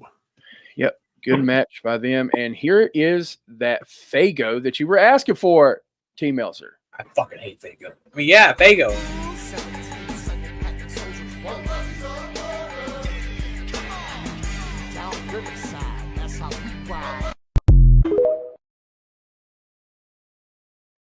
I think he just nutted. I think he did. I think he did. That's how YouTube ads should be. Fucking like 3 seconds long. I don't give a shit about your political bullshit. Yeah, exactly. God damn. Yeah. Anyways, hey, you guys entertain the masses for a little bit. No, fuck you. Yeah, just entertain them. We'll get back to the matches. We'll do another commercial. Everybody want another commercial? Let's do another. Yeah, why not? Yeah, sure, why not? How about lolly dicks? Oh, you know what? I got you. Are you single and ready to mingle, but don't want the attachment rest of the entire body? Is your husband not giving you enough and you are just so desperate that you need something nice and sweet? Or if you just want to politely tell somebody, go suck on something, then look no further than lolly dicks. Yes, lolly dicks. EMP and UWO special for $9.99. You can get your very own lolly dicks. Either small ones, big ones. We sell the average size of 4 inches, and don't worry, ladies, if your man is the size of a pickle, we got those sizes too. If you want the ginormous ones that are 12 inches, we have those too. But those are extra shipping and handling purposes. But look no further. If you want to own your very own lolly dick, just order from EMP and UWO stores today here at $9.99 lolly dick. And if you want to get one and buy another, you get half off. And secret, if you want a mold for your husband's dick and you don't want to get him all rattled up, we have those molds too. Those are sold separately.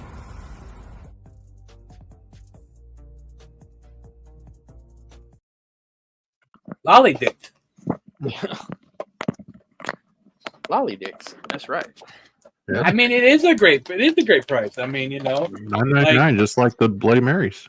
I mean, that's the thing. EMP and UWO, they're putting in good sponsorships together. You know what I'm saying? We're racking the money. You know what I'm saying? They're selling like hotcakes. I heard Gizmo bought like a 3-pack. Speaking of that, thank you for bringing this to my attention, but I think it would be remiss if I didn't say this is the portion of the show where we kind of get a little bit serious. A member of our community a few days ago lost his mother, and here at UWO and around the EFED scene, we would like to send our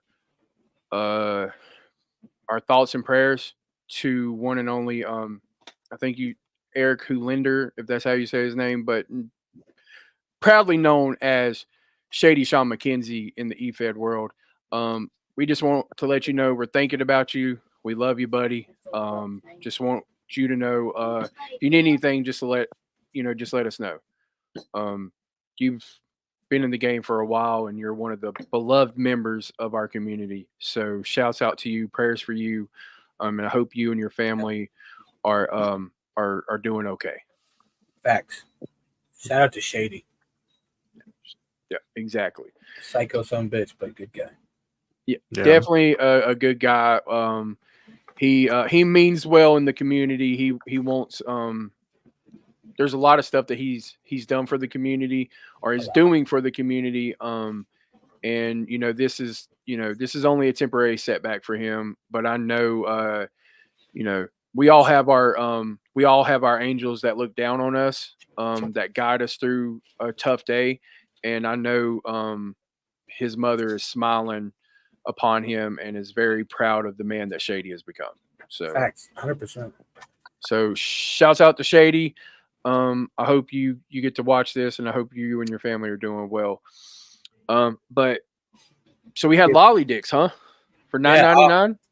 You know what? All money we make off lolly dicks tonight, we should give to Shady. I think any money we make off the lolly dicks should be definitely sent to the GoFundMe for that, because I know funerals are very expensive, guys. And if you don't have insurance for it, it's even more expensive. So and honestly, a lot of families don't have.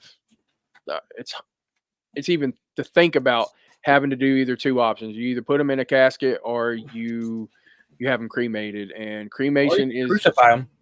That too. But that's it is what it is. But when it comes to that, it's hard. So cheaper. If I'm just throwing this out there, if you guys want to donate, I'm pretty sure Shady and his family will take would love any kind of donation, thoughts, prayers, whatever. So just keep them coming his way. He definitely needs it for sure. But moving right along, we have our next matchup of the evening, which was the definition of a squash match, guys. It is Drug Money versus the new Ivy League, which is Rockstar and Casey Luchador. And well, I think Rockstar and Casey won. No. Oh shit! My money was on fucking Ivy League. Fuck. Bong Daddy and Goat definitely pegged Rockstar and Casey Luchador. They pegged them. He definitely pegged them. You were worried about him getting to your mom and dad. You had to worry about your own ass. Listen, they didn't use their own. They didn't use their own dicks though. So well, I mean, so they use the lolly dicks.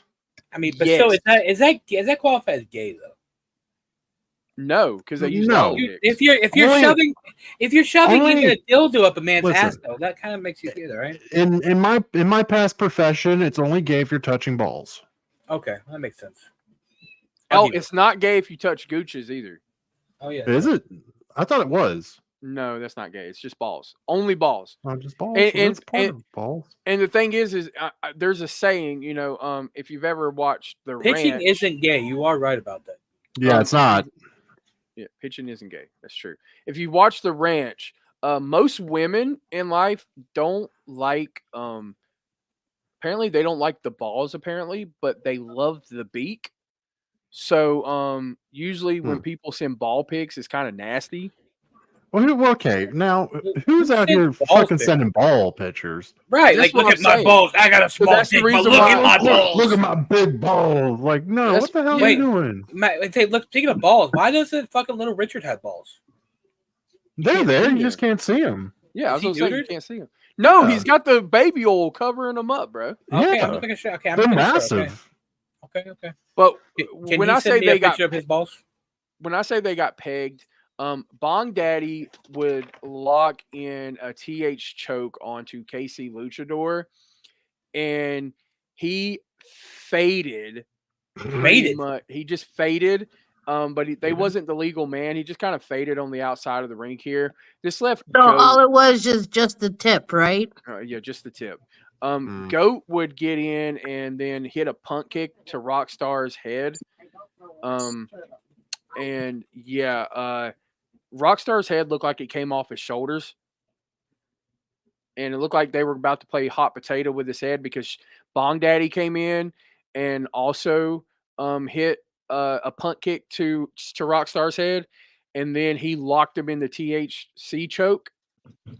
And Casey Luchador just kind of grabbed a bottle of Jose Cuervo and some tequila. He got some Jose Cuervo. He got the Patron, and then he also got some. It looked like he got some Captain Morgan as well, and he just Jesus headed up the Christ. ramp. He just left Rockstar to fend for himself, and it wasn't good. Rockstar got mutilated by both Bong Daddy and Goat, and Bong Daddy hit the slightly faded stunner onto Rockstar, and then Goat finished him off with the money shot. And Oh, money shot. Yeah, and then they kind of just both put their foot on Rockstar's chest, and then they kind of just threw him out of the ring and celebrated. It's pretty much what it was. It was a drubbing. It was pretty nasty. Your winner's drug money tonight. Drug money. So basically, the pegging without the lube, we went raw. Gotcha. Yo. Oh, there you go. Was the it was upside their of the century. dicks. Inside the boots was their dicks. So I'm just saying that's gay, right? No, it's not. Okay, I'm just making sure. No, it's not. Because it's not gay if you're pegging with strap-ons. That's true. Okay, so you could peg somebody and not be gay. Yeah. Okay. Yeah. Exactly. That's something JD would do. Yeah. I heard that when you join the cult, you get pegged by Nathaniel. Oh, by the way, we also did see this happen during the match too. This was different. What am I doing here? What is Seth Sessenbrenner, the real world's champion, doing here in the UWO? Well, the man of business is here to do business with my CEO, my boss, the CEO of eFed TV. Look at that ring right now, Johnny Rockstar, that little kid, that little fan, that little retard who thinks he's going to actually do something against my best friend and his best friend. And KC Luchador, you sit there and you continue to destroy and disgrace the name of Lucha Libre. You say, no, you will never be a luchador. You don't have the work ethic. You're too lazy. You're too much of a bum. You two don't realize what's about to happen to you in just a few minutes. They're getting pegged, and duh. Everyone else here, everyone else in this piece of shit company, this place ought to be made out of toilet paper because there's nothing in it but shit. You should have listened. You should have listened to the CEO. No. We're here. We are here. Seth Sessenbrenner is showing up in UWO too now. Well then, I don't know who he is. You don't? Okay, so I like a suit. Oh, dude, he's Seth Sessenbrenner is if I'm not mistaken, he's the eFed TV World Heavyweight Champion, right? Team Meltzer. Yeah, sure. Yeah, he's the eFed TV. I do remember he was a GM for Casey Moran's independent circuit. Oh, there we go. He's the Heresy. Heresy. Okay, that makes sense. All right. Oh yeah. He looked important. He's the Heresy World Heavyweight Champion. Okay. All right. He had the Cody Rhodes. Oh, even better. And then we have Goat, the eFed TV champion. Nice. All right. Buyers EW. They still have that? Apparently it's on it's apparently what is he doing? What are you doing? I have what? Team Meltzer, look. Are you filling up your pea shooter? It looked like he was putting some kind of lube into a condom. I was filling my vape. What do you mean, you fucking pervert? It's in the vault. All right. Wait, you got to whip that out on special occasions.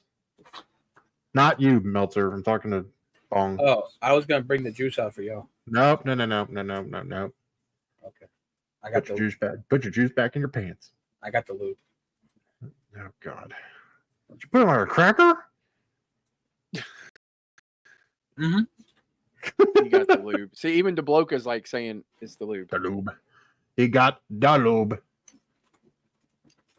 what they call it nowadays, a vape. Yeah, that's A true. vape. Look, dude, I've actually not seen anybody actually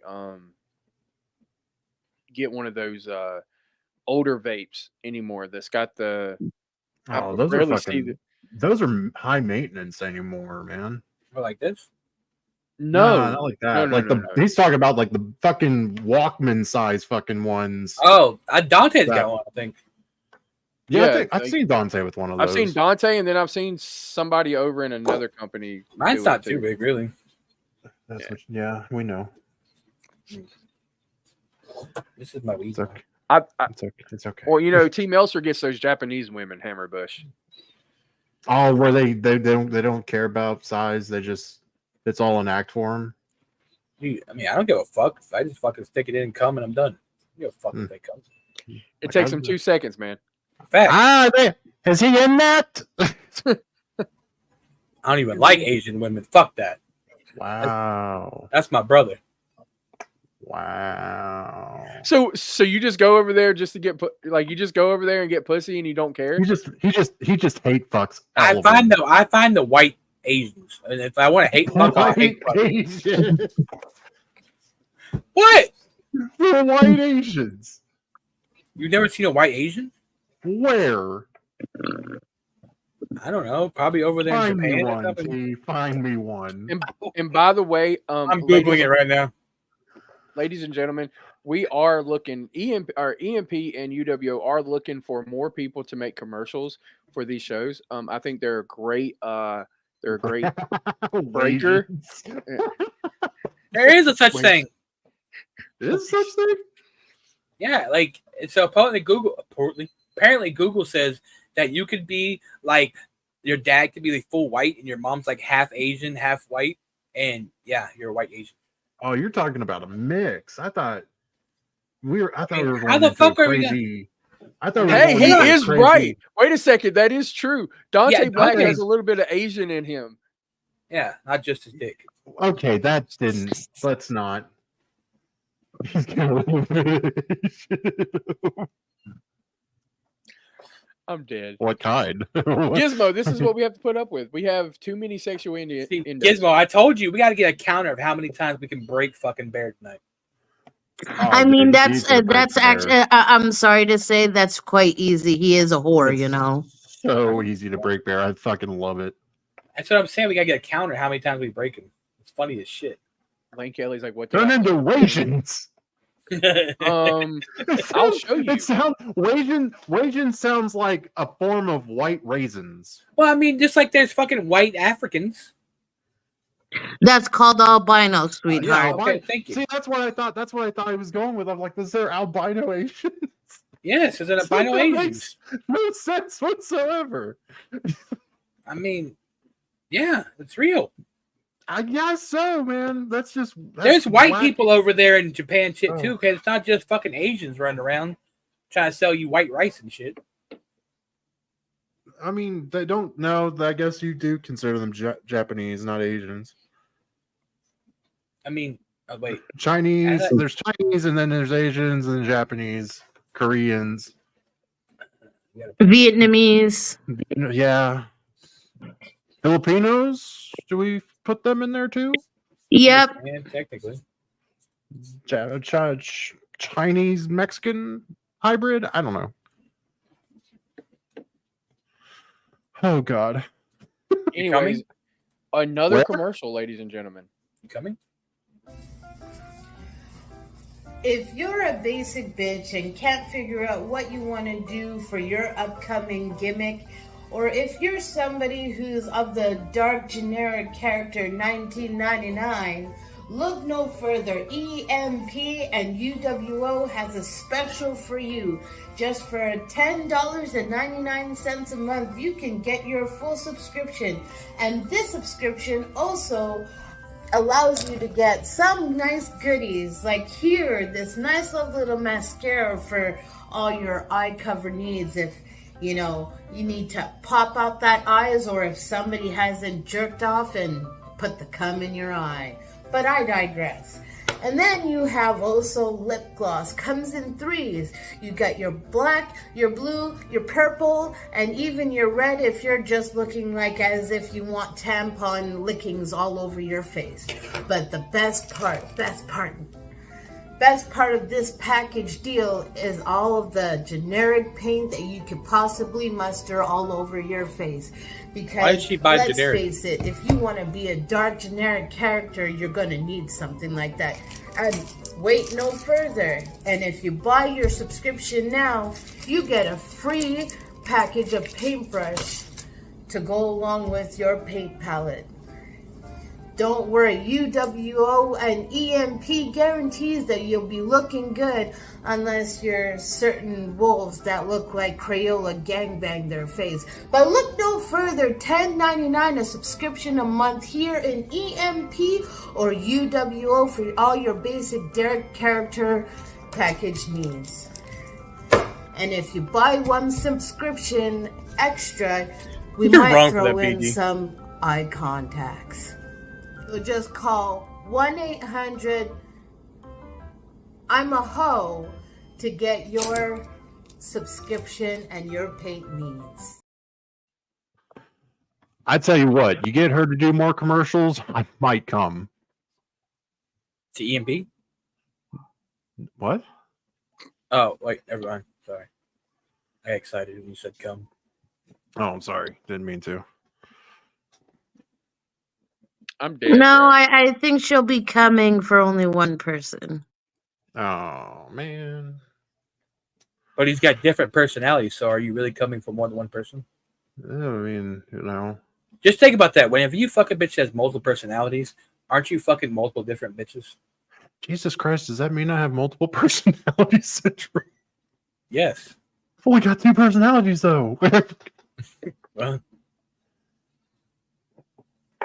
When's the date? I do not remember. December. Jesus Christ. I mean, Glenn. Who fucks Glenn? I'm Hammerbush. He waited all this time. You can't remember the date now. Nah, it's to get married. He's got in his bathroom the big old circle and a heart that says. So did we go over this? Who gave Fiona the Benton? Bitten. The Benton video? Lane, I still had it. Thank you very much. But somebody else also had it. Somebody else was the one who edited that video, not me. Just saying. Yeah. What asshole did that?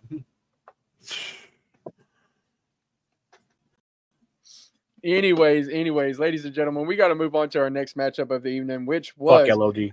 For the Continental Championship. And Damian Wolf has defended that a couple of times here in UWO TV, UWO Network, and being very successful multiple times in those defenses.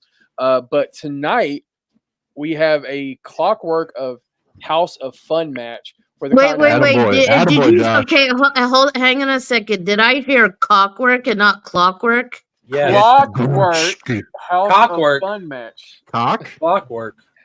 Cockwork Orange? Gooch. Get the gooch. It's all about Gooch Kings. You gotta get the gooch. Lane says he needs the original for torture purposes, so I guess he wants the original video there. Oh, torture porn? Clockwork Orange House of Fun match, by the way.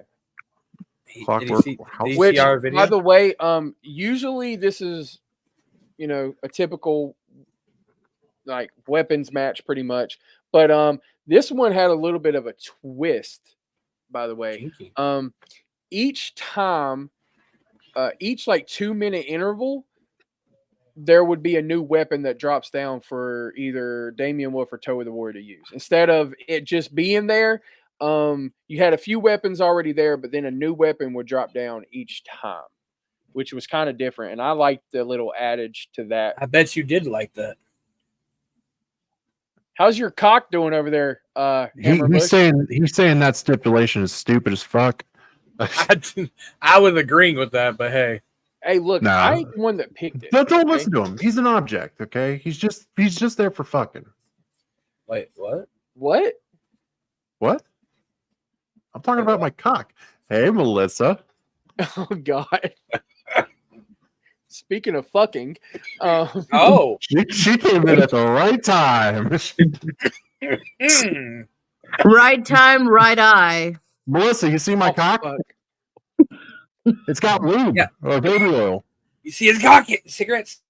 It's got cigarettes. It's a smoking cock, a smoking hot cock with a menthol flavor.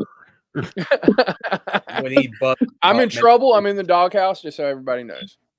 No, you're not. You're not in a doghouse. You're somewhere. I don't know where. Yeah, you could join me in the doghouse. Okay. Anyways, these two gentlemen are in the ring, Toe of the Warrior and Damian Wolf looking to defend that Continental Championship. They're in the ring. The bell is rung. Referee rings the bell, and these two just kind of measure up, going at each other, just kind of looking, surveying the landscape here, surveying the crowd, seeing who's for who. And we got half the crowd for the Prophet of Violence, Toe of the Warrior. Then we also have the pretty much I guess he calls himself the Bloodhound. Am I right there? Am I calling him the right moniker? Damian Wolf. I think it's the Bloodhound. Yeah, I think so. Bloodhound. And these two just Jim, by the surveying way. each other. They tie up in the middle of the ring here. Obviously, there's weapons, but they're not using them yet. They're tying up a traditional wrestling match now. We got some grappling going on as these two get some wrist locks on each other, and they're just trading wrist locks. And we see Toe of the Warrior actually go and get that wrist lock, and he just yanks Damian Wolf a little bit. And he goes to the top rope and nails Old School onto Damian Wolf here as he walks the tight ropes of the ropes. Very agile, Toe of the Warrior is. Very springy, I might add, as he gets on the ropes here and walks the ropes and nails a Old School to Damian.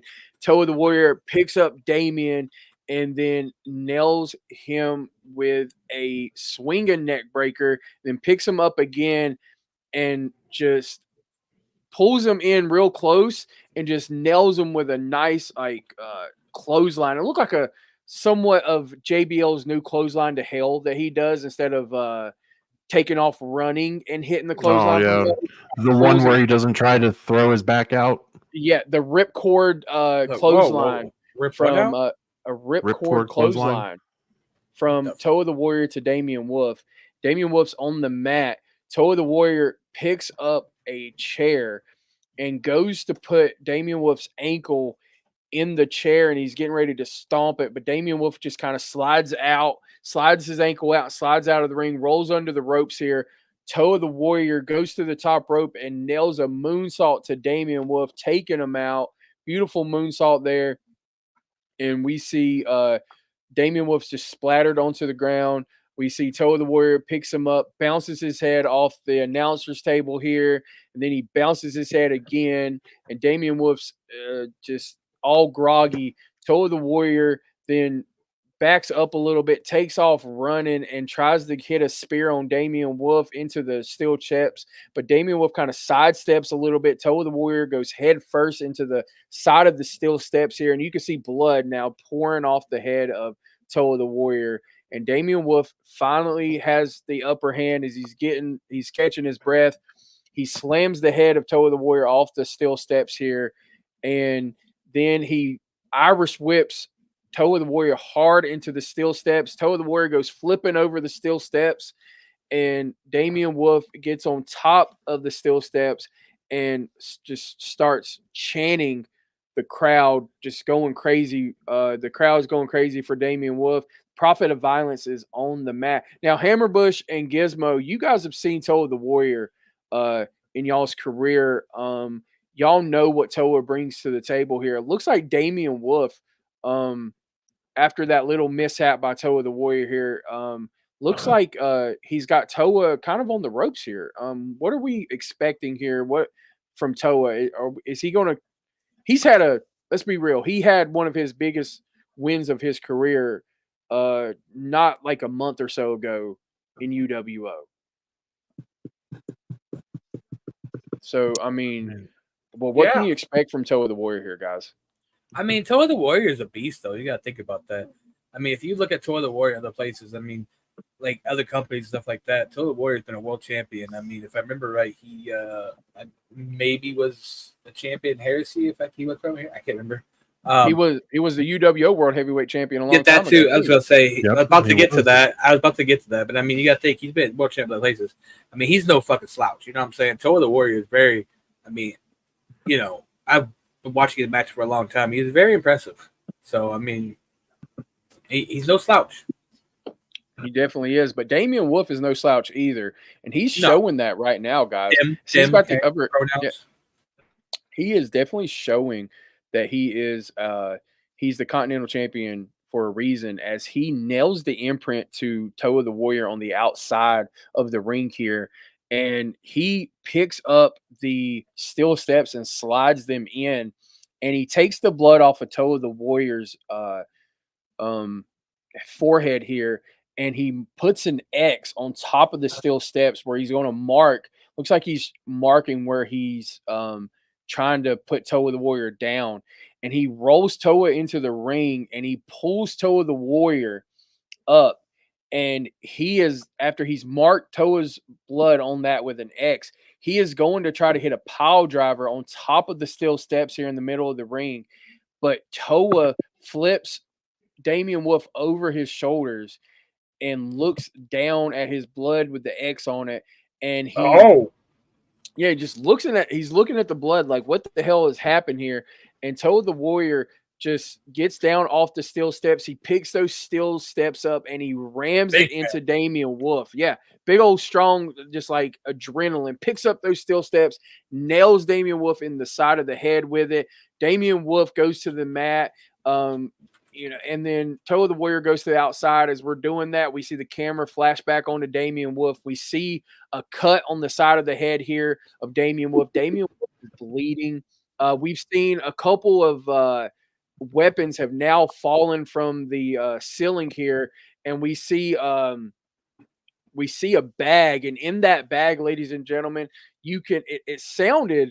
it really did sound like thumbtacks, but it wasn't. It was actually glass, ladies and gentlemen. Toa, after going to the outside, rolls back in. He grabs that bag of glass and starts pouring it down all over the mat, ladies and gentlemen. And we see Damian Wolf is got his wherewithal about him again, and Toa the Warrior springboards off of the ropes here and nails Damian Wolf onto the glass with that long way home spear, scraping the back of Damian Wolf. Like, ugh, what a nasty spear, guys. But Jesus, the back of Damian Wolf has got glass all in it. I mean, this was almost as bad as when Shawn Michaels put Marty Jannetty through the damn window in that barbershop, guys. Yeah, I mean that's wild. Like that's the thing about glass. You got to realize that I've seen a lot of glass matches in my day, and fucking they're no joke because like if whenever you get like struck by that glass gets in you, it can literally break a little piece off in your skin, and you know like that's high moment. Sorry. Yeah, you're good. Bear was just sitting there like, yeah, shut the fuck up. No, you're good. If y'all see the PC, y'all check that, just so y'all know. Yeah. But these two have been going back and forth.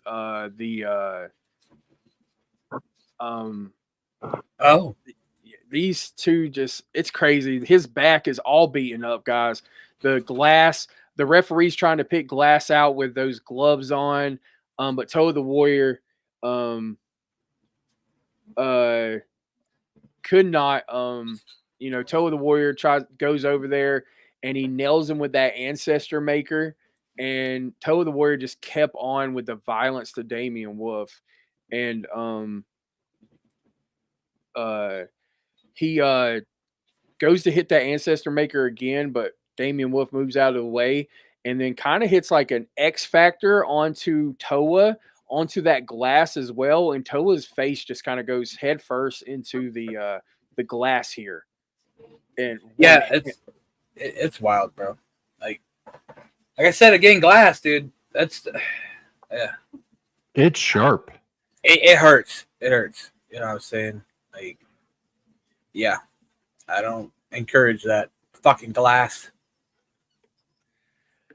anyways, I do know that Damian Wolf hits another imprint onto Toe of the Warrior, and He imprinted his dick on him? no, not his dick. Name my daughter after the Loch Ness Monster. Hits that imprint onto Toa onto the glass. Toa rolls to the outside as Damian's trying to get as Damian Wolf tries to get a pin onto Toa. Toa the Warrior just rolls out. Damian goes to the outside, throws him up throws him into the ring post here, and words are hard, yes. Very hard. And Toa goes he's very hard. Toa goes flying off of the a beer? off the ring post here, and we see Damian Wolf try to go for that final notice, and he hits it on the outside, but you can't win. You can't win this match on the outside. You got to roll him in and hit that. You got to get the pin inside the ring, and he goes for the cover on Toe of the Warrior, but he did say hard. Toe of the Warrior. I did. He did. I did say hard. He's gonna be hard. Don't worry. We're making sure he's hard for you later. I hate y'all. Toe of the Warrior ends up. What they did for me. Toe of the Warrior did it for me. Toe of the Warrior ends up kicking out at a 2.5, guys, and Damian Wolf is beside himself. And we see some more weapons start dropping down, and we see a bundle of light tubes, and Damian Wolf pulls those off and goes to swing at Toe of the Warrior with him. Toa ducks, and pretty much, I don't know what Toa was thinking, but when this happened, he kind of headbutted Damian Wolf, and the light tubes went into the forehead of both Toa and Damian. And when they fell, they both fell to the mat at the same time. They both fell into the mat at the same time. They failed. And both of them ended up falling with their arms laid over each other. Whoa! And the referee went for the. He pretty much when they laid their arms over each other, the referee counted, and they couldn't figure out who won. So still your Continental Champion, ladies and gentlemen, is Damian Wolf. Wow. I call bullshit. This is bullshit. You know what? I want my money back. Shit, I'm getting paid to do this. Never mind. I'll shut up. So no, stay away from him. Still your champion, Damian Wolf, but fuck that Wolf. Damian pinned Toa, and Toa pinned Damian. So basically, no, that's not a 69. That can't happen. I mean, in this day and age, you can qualify as a 69. Not really. I mean, we've had this happen in professional wrestling before. Was it not Shawn Michaels? What, 69s? What the hell? No, you've had 69s in wrestling before. Yeah, we've had 69s in wrestling before. I mean, yeah, there's that one time. No, what you're assuming is the Chris Jericho and China incident. There was the Chris Jericho and China incident, and I think Triple H and Shawn Michaels had it happen too. That's gay. Was that what match was that, Hammerbush? Was that was it Royal Rumble? I think it was the Royal Rumble. Yeah. No, I think that was. I don't know if it was Royal Rumble or not. I think that was Last Man Standing. I can't remember. I don't know. All I know is that I remember that Triple H and Shawn Michaels, they were supposed to have their final match, but one of them ended up falling. They both ended up falling to each other, and Earl Hebner, being Earl Hebner, gave the championship back to Triple H, and yeah, there was a big old fuss about that too. I guess it's too fucky to do co-champions anymore. I mean, so we have a co-champion. We have a co-champion. Yeah, I know that. I mean, just saying though. So apparently, we drag Koresh into the forest, and he screams, digging his nails in the ground of the forest. Should have listened to fuck, the father. boy. That's how you fuck. Oh, that's how you fingers in the earth, getting plowed. Did you at least put fucking pot soil on him before you did it? Just getting fucked. God, Koresh is getting it. That's the definition of dirty. Now, do you have to dick down dirty? That's what that is. Whenever you get in this kind of predicament here, do you have to be watered at least once a day? Depends on how long you keep him in the earth. I mean, if the earth's giving him dick, I don't think he's coming out of it. I mean, that's one hell of a stump. That's one hell of a girth. That's it. I mean, you know. I'm dead. I mean, you ever climb Billy Beanstalk? That's a big root. I mean, that's a big cock. That is a big cock. In between you and Bear. I mean, yeah. Hello, cock.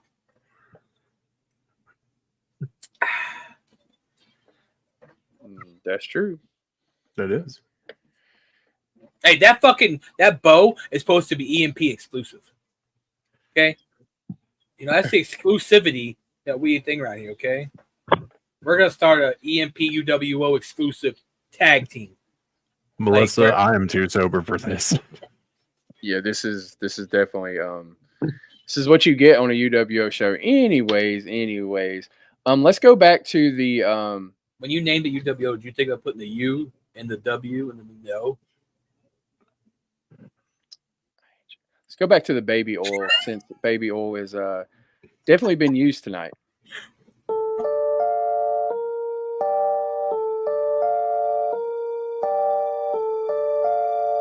Hello, my wonderful people. I guarantee you trying to figure out what are we selling today. I got a good offer for you guys. Let me just tell you, you ever wanted to feel smooth and silky and look nice and oily for your girl? Or walk out and you do this for the entertainment, the people, the ring. When you walk out, you want to look masculine, you want to look strong, you want to look defined. But you just ain't got that right tool. Now come order your new Diddy oil. Now this is guaranteed. This is 50% off. This is normally $100, but I'm selling it today for $49.95. Get your baby oil and baby powder today. That's too much.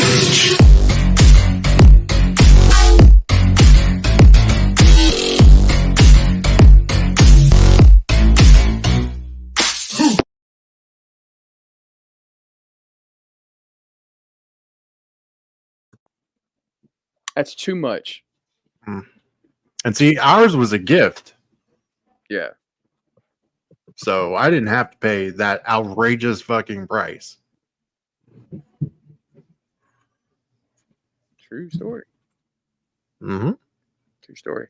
By the way, apparently somebody wants to say something, and I've been sent this video. Don't ask. I don't know. And it's before this match, which is kind of crazy. So.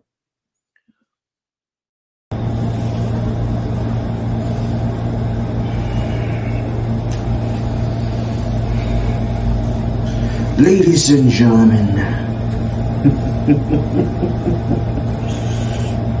I told everybody why I left UWO,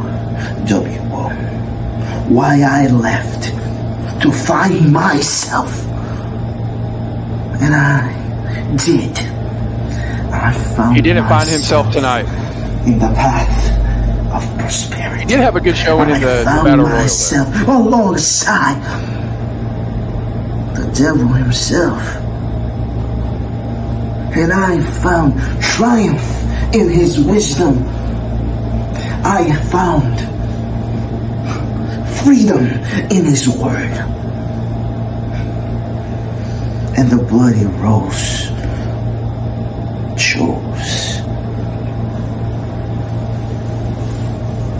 be part of the path of prosperity. We will show UWO the true meaning of life, the true meaning of finding oneself.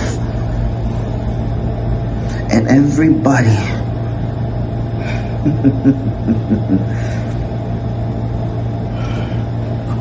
who dismisses, disobeys, and and messes with the path of I feel like Never prosperity. Gonna Give You Up should be playing in the background of this video. I will give you all your bloody rose.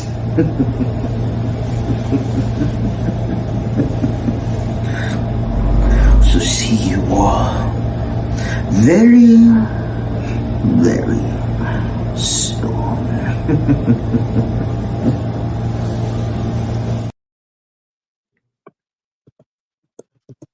The fuck was that? I don't know, Milady. but I will say this. If I were to bring somebody into my faction, if I was ever a leader of a faction, trading Terrion Koresh for Julian Blackheart, yeah, that's a big upgrade. Just throwing that out there. Here's the Terrion deal. Koresh, bro. Here's the deal. Okay, I would want somebody to actually fit a fucking hat, or the hat fit him before he ever joins a goddamn faction with me. I just want to say, we all know T Meltzer's Blood Money, and that little fucking twat waffle right there in the comments talking about fuck Blood Money. Didn't Blood Money take away the tag team gold tonight? Isn't Blood Money going to retain the Blood Money title? Isn't Blood Money on top and you're not? Just saying. Oh, it's the Blood Money Championship. I was like, wait, what? What are we on Yeah, about? we're on to the ambulance match for the Blood Money Championship, ladies and Let's gentlemen. go, Matt T. Woo! Hey, Ah, you this can't be fucking showing jobber. your right. I'm biased as fuck. You know why? Because Mad T's the only one who gets 7 tea bags, and Gypsy's the only one who gets 6 tea bags. Because Matt T is getting railed by so MT. basically, shit. That means I put Matt T on top of Gypsy. I'm gonna have to split. They both get 7 stars. Whoa, But anyway, sir. so yeah, I'm biased.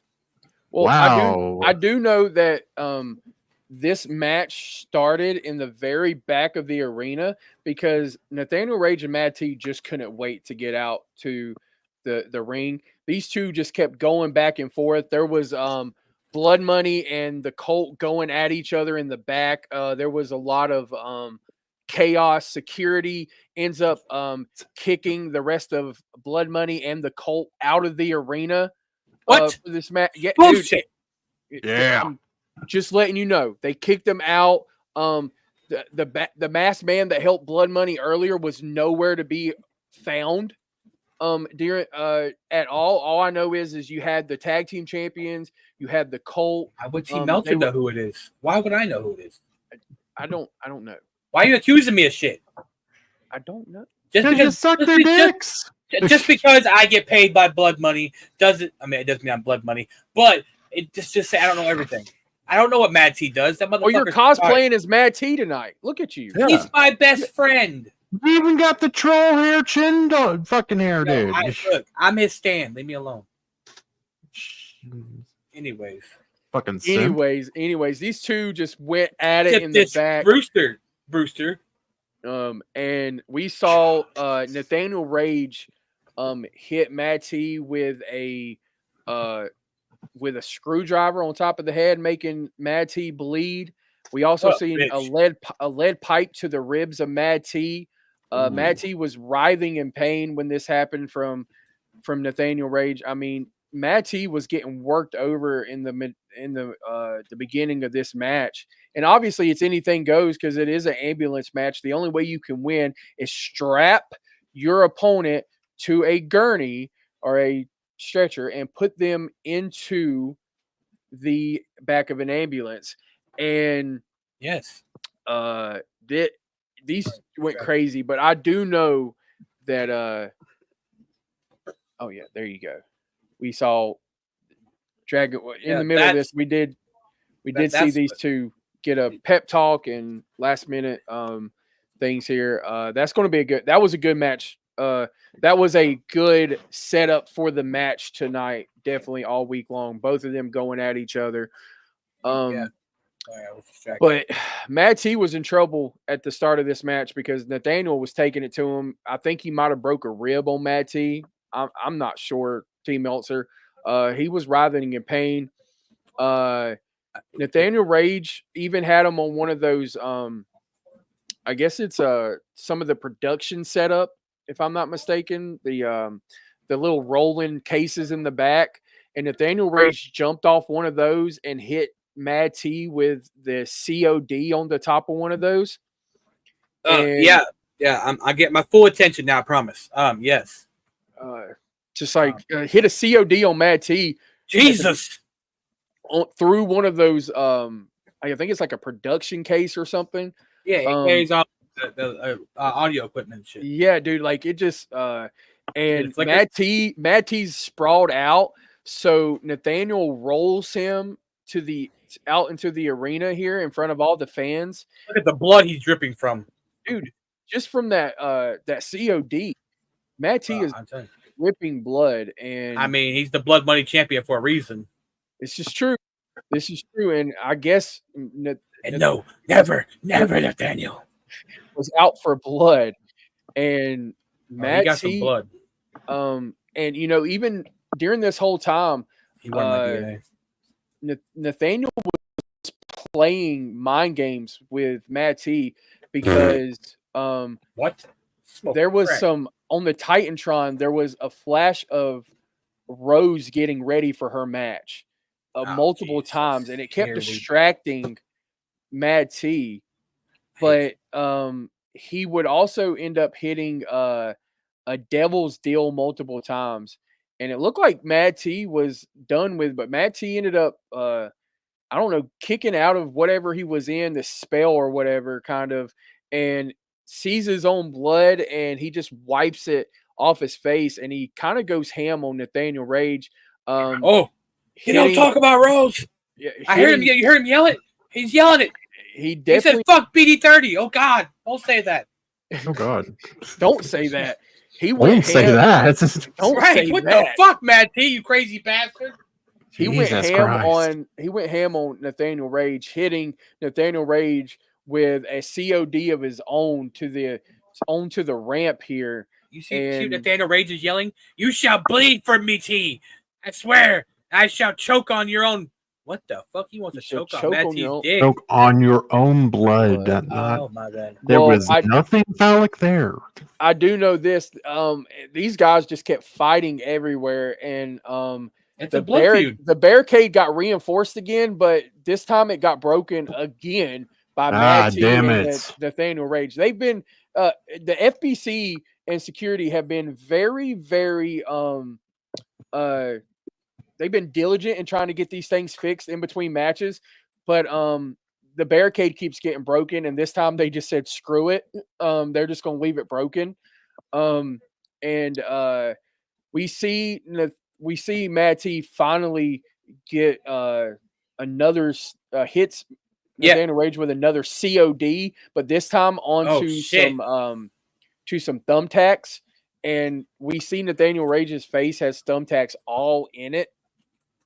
And again, as Mad T gets ready to get the upper hand, another shot of Rose getting ready came on, and this distracted Mad T again, and we see Nathaniel Rage scrape the eyes of Mad T, try to get the upper hand. He goes to hit a code red onto the outside, but Mad T stops him and tries to go for a pin here, or can't go for a pin, but he tries to just get out of it. He picks up Nathaniel Rage and power bombs him onto the outside here.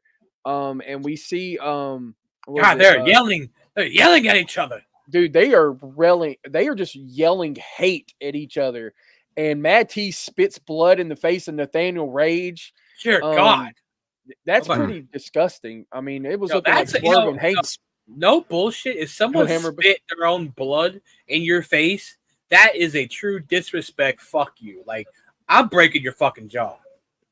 Spitters are quitters. I mean, spitters are quitters. I'm just saying.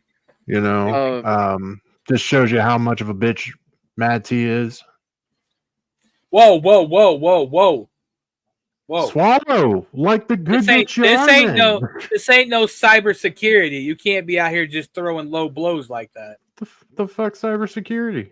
Yeah, you know what I'm talking about. Fuck cybersecurity. You know, cyber attack, whatever. What's cybersecurity, bud? Cyber attack or whatever, motherfucker. What cyber attack? What's I don't fucking know. Whatever that fucking show is, listen, pause the show. Okay, pause the show. Pull the cyber attack. Now, you know what the fuck I'm Any- talking about, you son of a bitch, over there in SWK. You know what I'm fucking talking about, okay? Now, okay, back to the SWK. show. What's SWK? It- What the fuck's that? SWAC? What the hell are you talking about? Anyways, back to the action here is these two just going ham. We just saw Nathaniel Rage spit his own or get spit on by Mad T. Mad T picks up Nathaniel Rage, hits him with the Mad Drop on the outside here, and then I guess Mad T was not done, and he tears up the mat from the outside, exposing that concrete, and Mad T ends up hitting a COD onto Nathaniel Rage onto the concrete, sending his face into the concrete. That concrete is hard. Yes, definitely is. And these Just like two, the Richard. and we saw Mad T try to put Nathaniel Rage onto the stretcher here, but Nathaniel Rage just kept laughing and laughing, and Mad T couldn't believe it. All the pain that he's been through, all the pain that he's put Nathaniel Rage through. And Nathaniel Rage gets off of the stretcher here, and Mad T gets nailed with a headbutt, and then he gets hit with a DDT onto the outside. And we just like these two just going back and forth. Very bloody match here. But what we see this match is we're seeing this as you guys are. The lights have went off, ladies and gentlemen, in the arena. Oh shit, I'm scared. Hold me. And when they come back on, there's the masked individual from earlier, ladies and gentlemen. Jesus. And he turns Nathaniel Rage around and nails him in the head with the sledgehammer. Yo, and look, Rose is cheering for Matt T. Holy shit. I see it from backstage. She's definitely cheering for Matt T, but who's this masked individual, man? He's coming handy. He's coming hand for Blood Bunny tonight.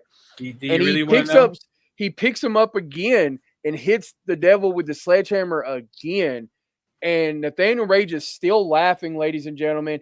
And again, he picks up Nathaniel Rage and hits him with a sledgehammer, but this time it was a double sledgehammer, as both the masked individual and Matt T hit him over the head with double sledgehammer shots, finally groggying the devil enough to strap him in. As he didn't just strap him in. There was multiple straps on this, guys. Yeah, fuck that guy. Strap on, boys. And he also grabbed the masked individual. The masked individual pulled duct tape out of his coat, out of his get up. Who the fuck is this masked man? And they start wrapping Nathaniel Rage up with the duct tape. And still, Nathaniel Rage gets his comeuppance about him, but he's strapped to the stretcher, can't move. There's nobody from the cult as they've been kicked out. And we see as a exhausted Mad T and that masked gentleman roll Nathaniel Rage up to the back of the ambulance and shove him into the ambulance. Mad T closes the door, and your winner is still Blood Money champion, Mad T.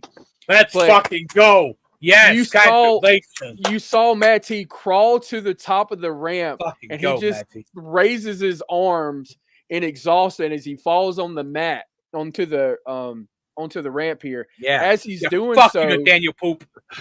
The masked man is holding the Blood Money championship up as he stands over a beaten, broken body of Mad T. Mad T gets this weird look in his face like, what the hell is going on?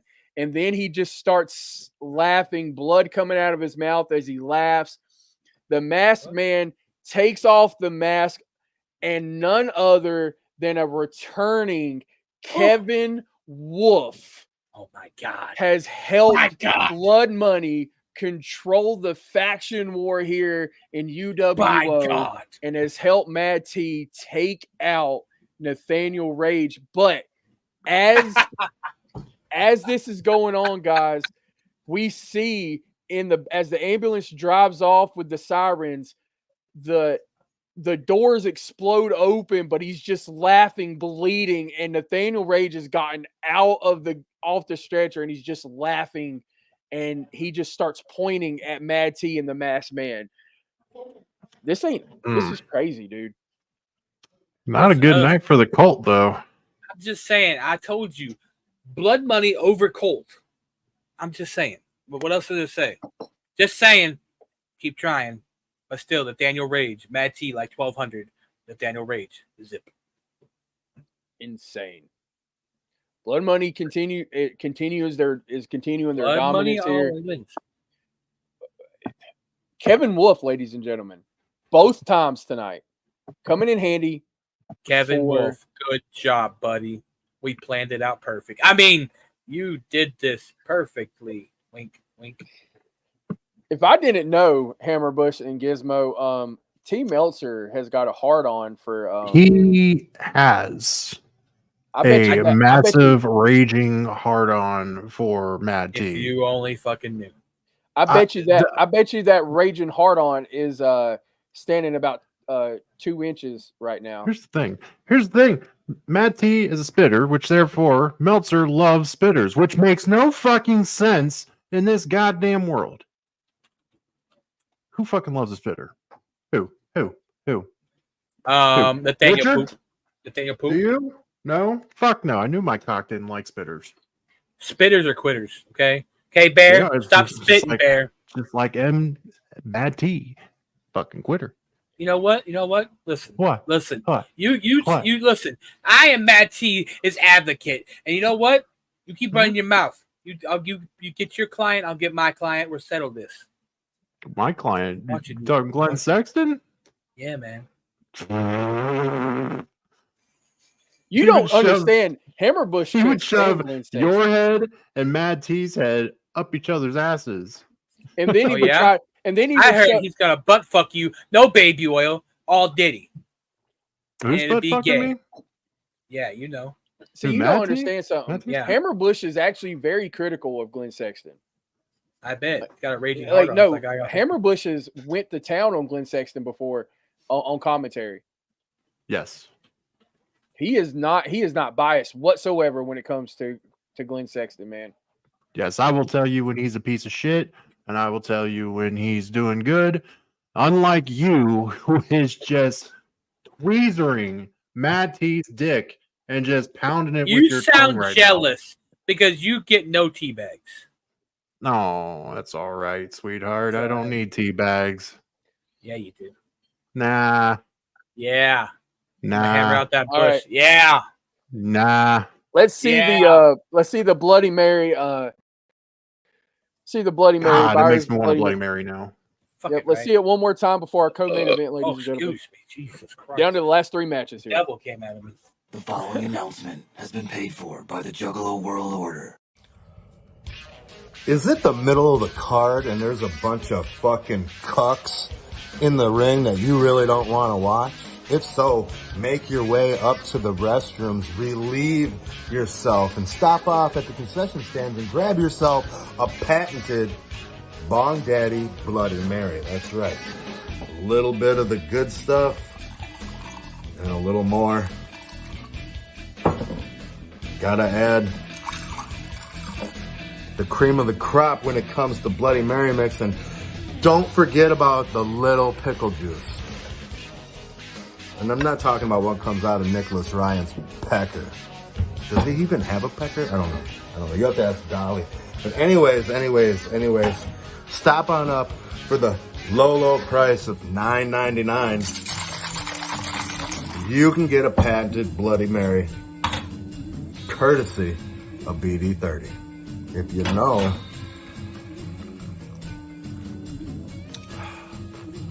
you know. Fucking get me a fucking Bloody Mary sometime, dude. Oh, good gracious. Anyways, we are moving on to our the first co-main event. This was a triple main event, ladies and gentlemen. It is our hybrid championship between Gully Guns and Glenn Sexton and Hammerbush. You've been watching this week on social media. This one was stellar. This one was stellar back and forth. This was a big back and forth between these men. Don't know a whole lot about Gully Guns. He is new here in UWO, I believe. Am I wrong in saying that, or am I right in Nope. saying that, or have I not been paying attention? Because I mean, like Glenn Sexton said, he doesn't know a whole lot about him. I don't know a whole lot about him. I don't know what big matches he's had in other places, but Glenn Sexton has been in other places too, and he's had big ass matches there also. I mean, he is no stranger to Oh big my time God, matches. slob my Oh, dick some shut more. the fuck up before I shove my Jesus golden cock up Christ. your ass so you can feel it. The fucking slobber over here. Oh yeah? Yeah. I bet it's more than the slobber that comes out of your mouth every time you try to talk. No, I slobber good on the cock. I bet you do slobber really good. I slobber. I call myself fuckering suppatax. I bet you can't even fucking say it right. But I don't anyways, give a fuck. oh, Fucking. but yeah, I mean, Glenn Sexton's done it all in a lot of organizations. I'm sure Goalie Guns has done something. I don't know exactly what he's done, but this is his time to prove that he belongs here in the UWO. Glenn Sexton doesn't have to prove anything. He's got the championship. He's sitting pretty. Oh, what? What? What? Sorry. I was talking to the Pope. Pope. But anyways, it's going to be a damn good match, and I can't wait to see what happens. Yeah, we see Glenn Sexton. We see Glenn Sexton and Gully. They make their respective entrances here. Gully is he has taken UWO by storm here, and we see Glenn Sexton has defended that championship. The management has made him defend that championship multiple times since winning it. I think against Dante like twice and Bone Storm once already. So he's got 3 successful defenses against formidable opponents in UWO. But we see Goalie Guns and Glenn Sexton. They're in the ring. Glenn Sexton hands over his hybrid championship to the referee. The referee holds it up. That beautiful hybrid championship that multiple people have won and went on in their careers to be great. And he's not used to big black things in his face. No, I'm used to white ones. Jesus. Or red. Jesus. They're kind of pink sometimes. But these two, as the bell is rung, this is a double-sided as much as Damian Wolf and Toa was earlier. Double-sided by the fans. We have Glenn Sexton getting cheers. We have Gully getting cheers. This is like a Rock and Hogan kind of thing. Maybe even Rock versus Triple H kind of feeling. These two just went at it on social media, and they're about to go at it in the ring. They get in each other's face. They start talking a little bit of trash to each other, and we see Gully throw a punch onto Glenn. Glenn throws a punch onto Gully. These two going back and forth, and now we see kind of some strong style getting in there as we see multiple men hitting elbows to the face, and Gully's asking, smacking his face, telling Glenn to throw some elbows as well. So Glenn throws an elbow, grabs his face and throws an elbow, and then Glenn says it on his other side. He tells Gully to hit him with an elbow. Back and forth, these two go with elbows, and they both start getting wobbly here, guys, as they've thrown enough elbows to knock each other unconscious. And we see them both stagger, and they both fall to a knee, and then they just start slapping each other in the middle of the ring here. Jesus Christ. And the crowd is going crazy for them. And we see both of them finally just fall over on the mat. Referee gets to like a 5 count. And we see both of their faces are pretty much red. And these two get back to their feet, and they tie up in the middle of the ring. This time Gully gets a headlock, but Glenn Sexton pulls or kind of moves them over to the ropes. He sends them with the Irish whip, and then Glenn Sexton hits that shoulder tackle, knocking Gully Guns down. Gully Guns looks up at him, and then Glenn Sexton takes off running, and then Gully hits him with a shoulder tackle, and Glenn couldn't believe it, but it kind of took him down, and it was kind of on that shoulder that he's kind of had repaired, so he kind of rubbed it a little bit, and he tried to, try to work it out a little bit.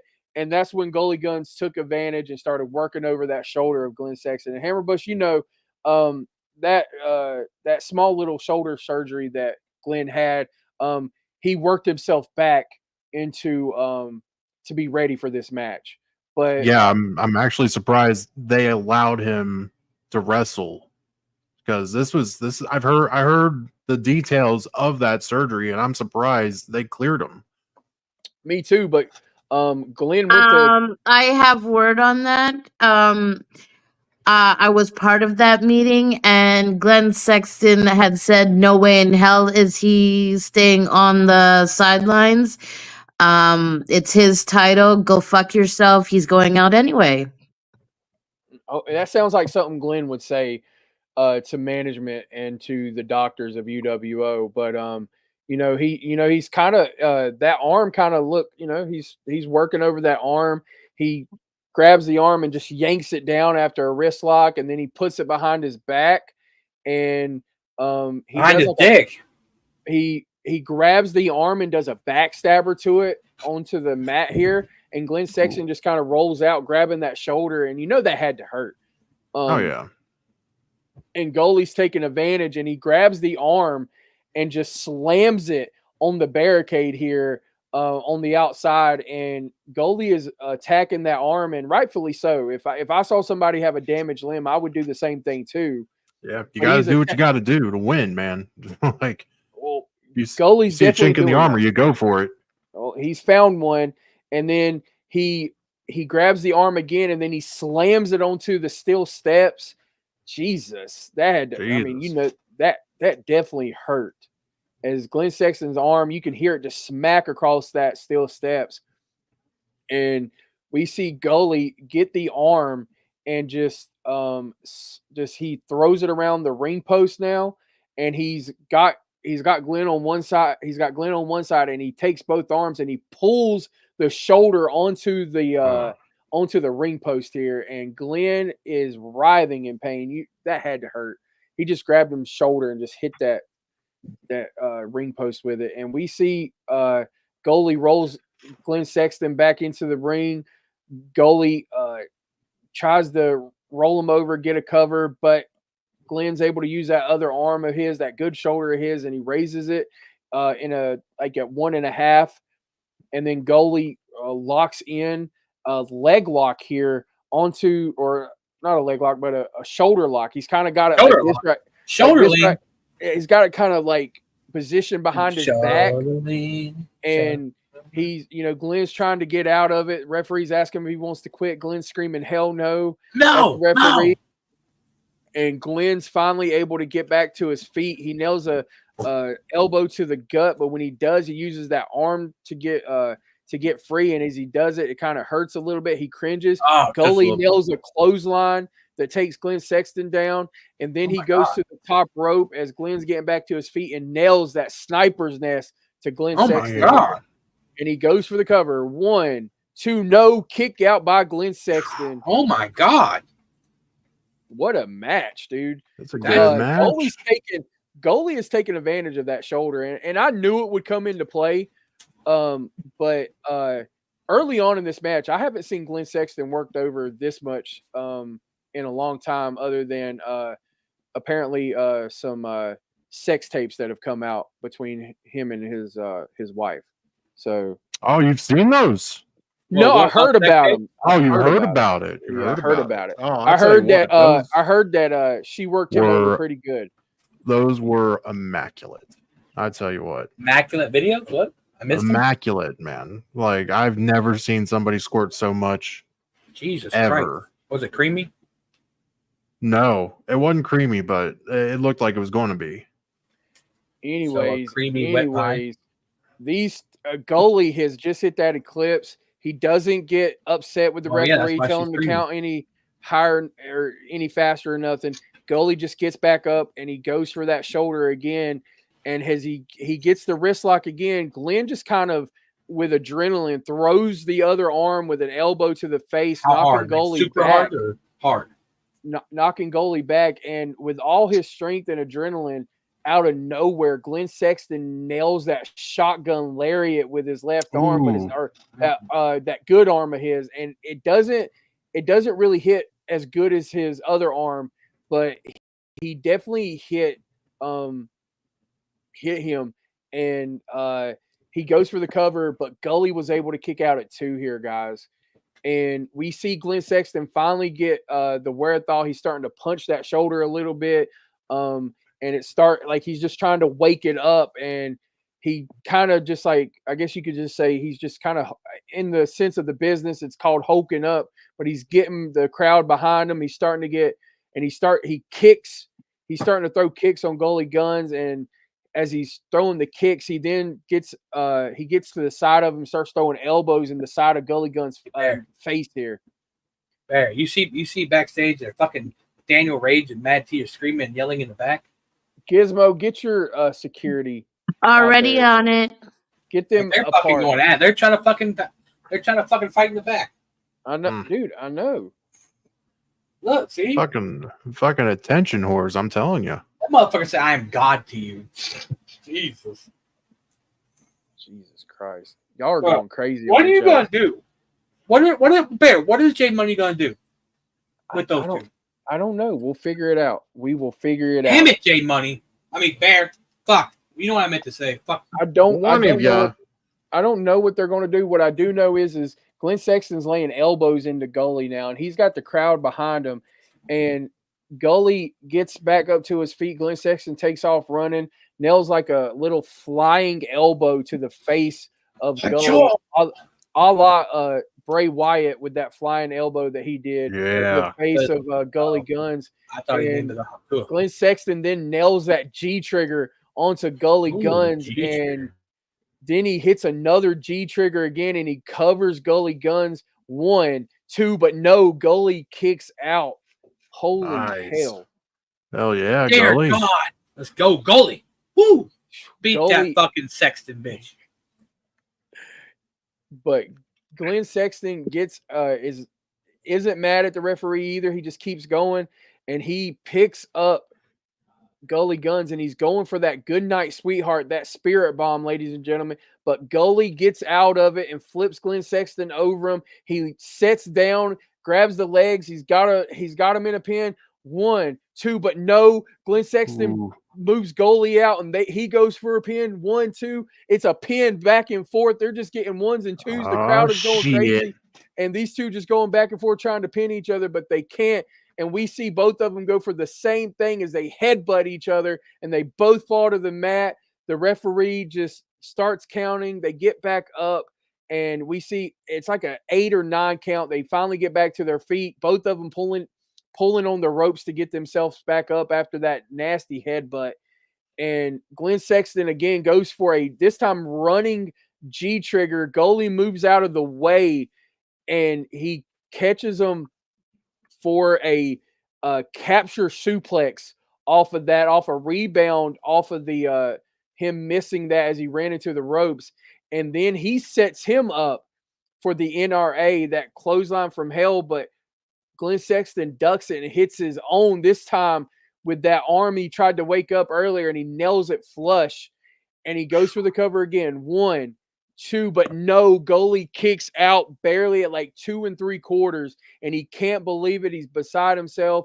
He locks in that last shot, but Glenn doesn't realize that Gully was so close to the ropes. He put his foot on the ropes, and Glenn can't believe it because he thought he was going to tap out here to that last shot, but that's not the case. So Glenn does something not normal. He goes to the top rope here, and he waits this big fucker going up. He's waiting for Gully to get up, and he goes for it, but he crashes and burns. He was going for a blockbuster off the top rope, and he crashes and burns. Gully goes to the top rope and hits the back in the day, that coffin drop, goes for the cover. 1, 2, but no. Kick out by Glenn Sexton. Oh my God, what a crazy match here, ladies and gentlemen.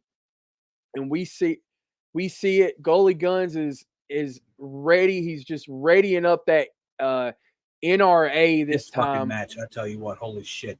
But Glenn Sexton, ladies and gentlemen, just out of nowhere nails a headbutt to Gully Guns after he tries to go for that NRA. And, well, Gully after that was staggered. And Glenn Sexton hit that jumping V trigger again. But Gully is still on his feet, still not out of it. He goes for another G trigger and nails it again. This time he just takes off full running one more time and nails another G trigger. And he Jesus picks up Christ. Gully Guns and hits the good night sweetheart to Gully Guns and covers him for the 1, the 2, and the 3. And your winner and still hybrid champion Glenn Sexton. But My dude, God, hold on, Gully Guns got robbed.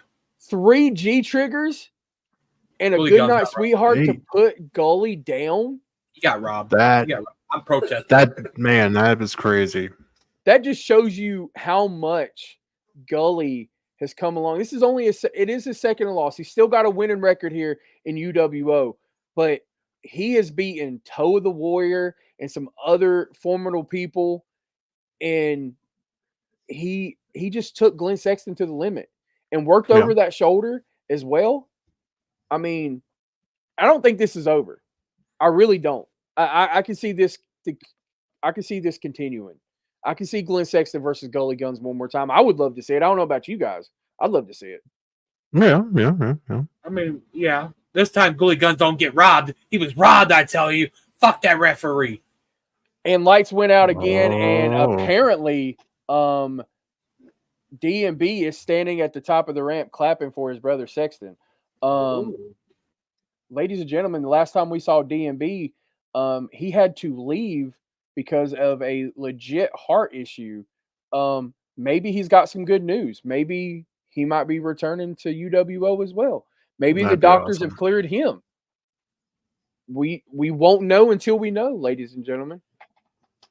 What a match. I give it up to both gentlemen.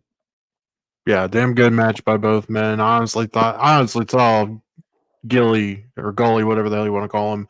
I thought I saw him winning the match. Like, Jesus, took Glenn to the limit. And 3 G triggers and a fucking good night, sweetheart. Good Lord. I've seen people go down with less. That's just fucking bonkers. I mean, it just shows you the determination of Gully to not have to take a loss. But to be honest with you, losing to the world heavyweight champion and then losing to the hybrid champion is nothing to hang your head low about. No, well, no. If Especially anything, with he has Go ahead. proved himself tonight that he can hang. Yeah. He has proved himself that he can hang because remember, it took a crucifix pin for Gypsy to beat Gully, and then it just took 3 G triggers and a good night, sweetheart. See, look at that, Meltzer. I could suck other people's dick too. Fuck you. No, we have one more co-main event, and this one has gotten really personal. My bad. Ladies and gentlemen. I was watching this argument between Nathaniel Poop and fucking Matt T. It's fucking wild. It's going crazy. Those two just need to fucking get it over with. Look, but this was the pig pen match between Ruby Knight and Justin Steed. There and, we go, boys. Oh my God, these two have went at it. It's been very personal over the last 2 months between Justin Steed and Ruby Knight. From my understanding, the way Justin Steed has presented it, he doesn't think that because Ruby Knight wants to be the top person here in UWO. And Justin Steed doesn't think that Ruby Knight has what it takes, doesn't have the killer instinct, doesn't have the passion, and doesn't have that attitude, the right attitude to be the top guy in UWO. And Ruby is out to prove that otherwise. Ruby snuck out a win on Justin Steed the last time these two met, but Justin Steed got to pick the stipulation, and he picked the pig pen match, and it was a shout out to his tag team partner in Chris Chaos, because the first ever pig pen match in UWO was between Chris Chaos and Justin Steed, and Justin Steed stated that was where he found out that Chris Chaos had a killer instinct, and whether or not we wanted to see it or not, that was when truly eternal justice was formed between Justin Steed and Chris Chaos. And See, I could have summed this up by 2 men want to be tops, but only one could be the bottom. Yes, just what I was thinking. See, hey, did you see? Did you hear T. Melzer say yes? Like really? I know he agreed. No. He said yes in like a like kind of a sensual way. The way he said yes, Yes, like oh my god, yes. he emphasized. He emphasized the God, yes. yes. Anyways, moving It right sounds like he along. wants to be a bottom, to be honest. This is true. Power If the time bottom, is at right. least. If the price is right. Price is right. You'd sell out for a penny. Moving right along in this match, we saw Ruby Knight and Justin Steed just pull out all the stops tonight. They started in the ring. They started in the ring. These two, Justin Steed and Ruby Knight, and then after a few, Ruby Knight hitting the night onto Justin Steed. Ruby Knight finally got tired of being in the ring, so Ruby Knight drags Justin Steed, grabs that blood infested bull rope that apparently was still under the ring, and pulls Justin Steed up the ramp over to the pig pen and throws him over the fencing there, and Justin Steed just goes face first into the pig pen. Right in the shit. Right in the shit. And Ruby Knight's just laughing, and Justin Steed They pulled out. Bear said they pulled out. Gets up wiping his face, and Pulled out Ruby Bear. Knight ends up going for that rhythm of the night in the middle of that pig pen, and Justin Steed eats again that, and Ruby Knight goes for the cover, but Justin Steed is able to kick out at a 2.5 count, and these two just tore the house down. Justin Steed was able to finally get some offense in. He hits a V trigger, not as big and massive as Glenn Sexton does, but it was a good enough G trigger, as he was able to rock Ruby Knight a little bit and hits a rolling discus elbow as well. And then he throws Ruby Knight into a German suplex over his head, and the back of Ruby Knight lands into the pig shit. And then Justin Steed takes the face of Ruby Knight and just starts wallering it all in the pig shit in this pig pen, and basically yelling at Ruby Knight saying, "This is where you belong. This is the kind of filth that you live in," and just rubbing it in. Yeah, rub it good.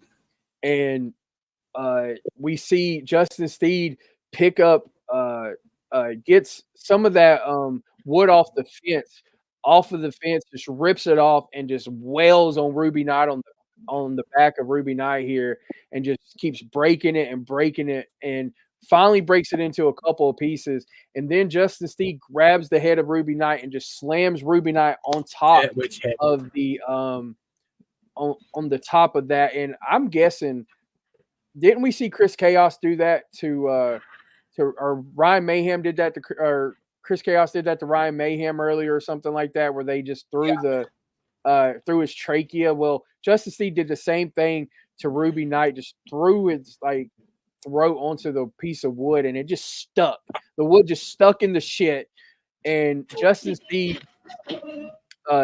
ends up hitting a tombstone in the middle of the pig shit and goes for the cover. 1, 2, but no kick out by Ruby Knight. And Justin Steed is beside himself. He grabs the referee. Anything goes at the pig pen match. Throws the referee down into the pig shit as well. The referee's covered in piggy. Referee's covered in pig shit. And as he's turning back around, bullshit. Ruby Knight nails Justin Steed with a low blow, and we finally see Ruby Knight use the rest of the fence here and nails the Night Stalker to Justin Steed, and I think that's it. Another referee comes out as the other one's been laid out by Justin Steed, goes for the cover, but the referee's just kind of taking his time, or taking her time to get down, and counts, and Justin Steed's barely able to get his arm up. And this is a nasty ass match, definitely a dirty match. And we see Ruby Knight go for that afterglow on Justin Steed, but Justin Steed is able to get out of it and nails a Steed driver to Ruby Knight into that pig pen. And then Justin Steed gets away, grabs Ruby Knight, and they get on the ramp here and they're fighting.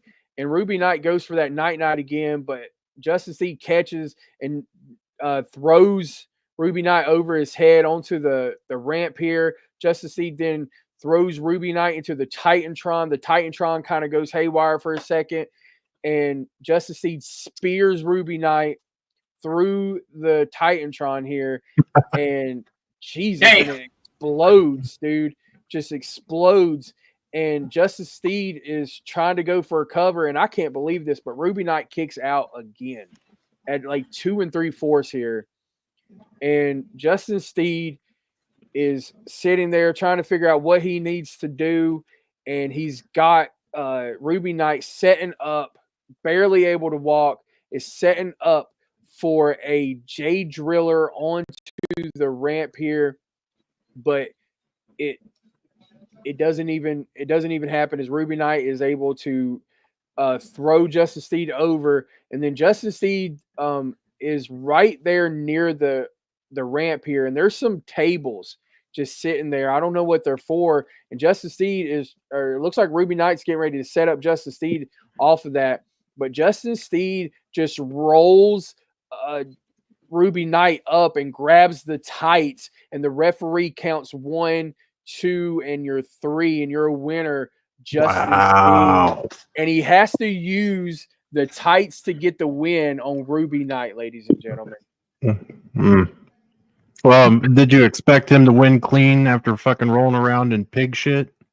I didn't. That's for sure. I didn't. But after the match, Justin Steed is celebrating, and Ruby Knight just snaps. Oh my God, snappers?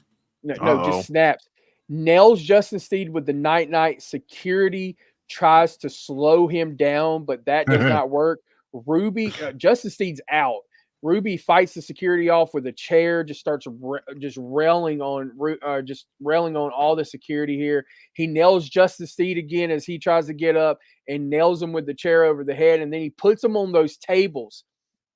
And we see Ruby climb the side of the Titantron, ladies and gentlemen, on top of one of the tunnels here. And J Money comes out and tells Ruby if he does it, he will be arrested. And wait, Ruby how though? Okay, I'm just saying, how can he be arrested for doing this though? Like, don't threaten him with a good time. I don't know. I don't know. It sounds cliche. It's after the match, and J Money has said, J Money is dumb. Look, he said he will arrest him, and Ruby Knight gives J Money the middle finger and jumps off the Titantron and sends Justin Steed through the tables with a Swanton Bomb. Just explodes everywhere. And Ruby Knight just finally makes his way back up to his feet, and the cops are standing there as Justin Steed J Money motions them for him, and Ruby just standing there, hands out, and says, "Take me away." And they took Ruby Knight away. Oh, by the way, Kevin is now watching. If you want to ask him why, damn it! But see, this is when we need the earlier when you. This is when we need the Blue Oyster song. Yes, we do. While Ruby gets taken to jail. Wolf, how dare you help Blood Money? Yeah, what were you thinking, man? I need to know. Hold on. And just so you know, yes, he did explode. Ruby did explode everywhere, even in Justin Steed's eye. Hold on. Technology's hard. Hold on.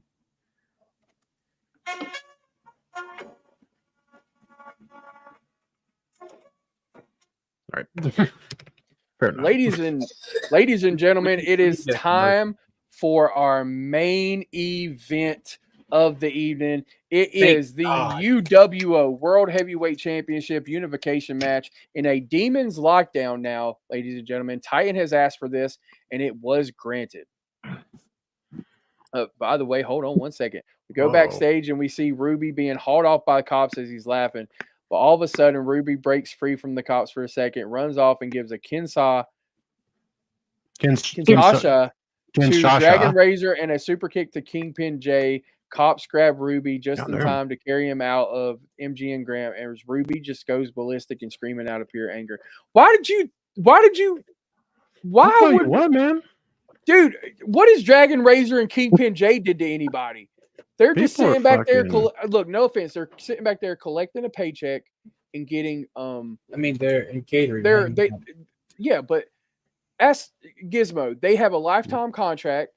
They make their money. They've been tag team champions before. What did they do? Oh, so us busting our ass, but they just sit around and eat fucking food all day is how they get a paycheck. This is bullshit. Hey, look, man. He's got they got lifetime contracts. I'm just saying. I mean, sometimes we can hire them for security here and there. Yeah, fuck the Colt. But by the way, go ahead. You know, since the Hound wants fucking Kevin Wolf so bad, next week in EMP is going to be the Hound versus Kevin Wolf. Oh shit!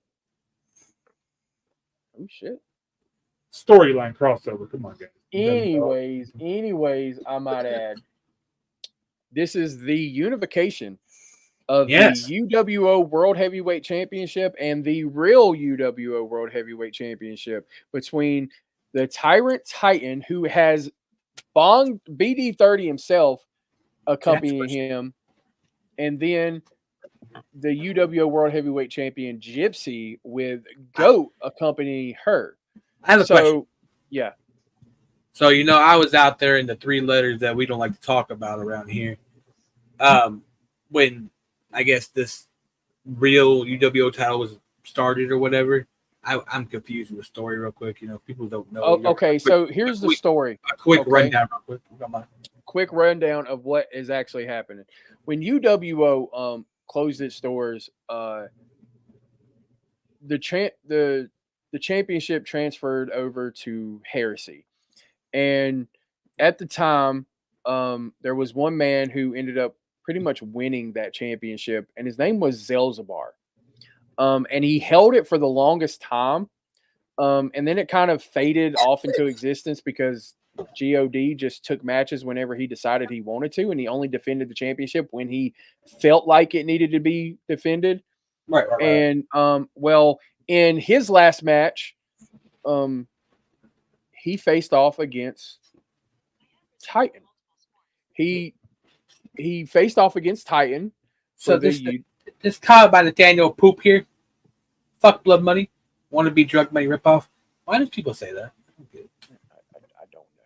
Sorry, I got high brain. I don't know. What I do know is the backstory is Zelzabar had it, and then Titan ended up winning the championship off of him, and Titan wanted to bring it back home where it belonged because Zelzabar didn't want to bring it back home, and he brought it back home, and Titan is winding down his career, and he felt like Gypsy didn't hold the real UWO World title, and he did, so they have to unify these championships.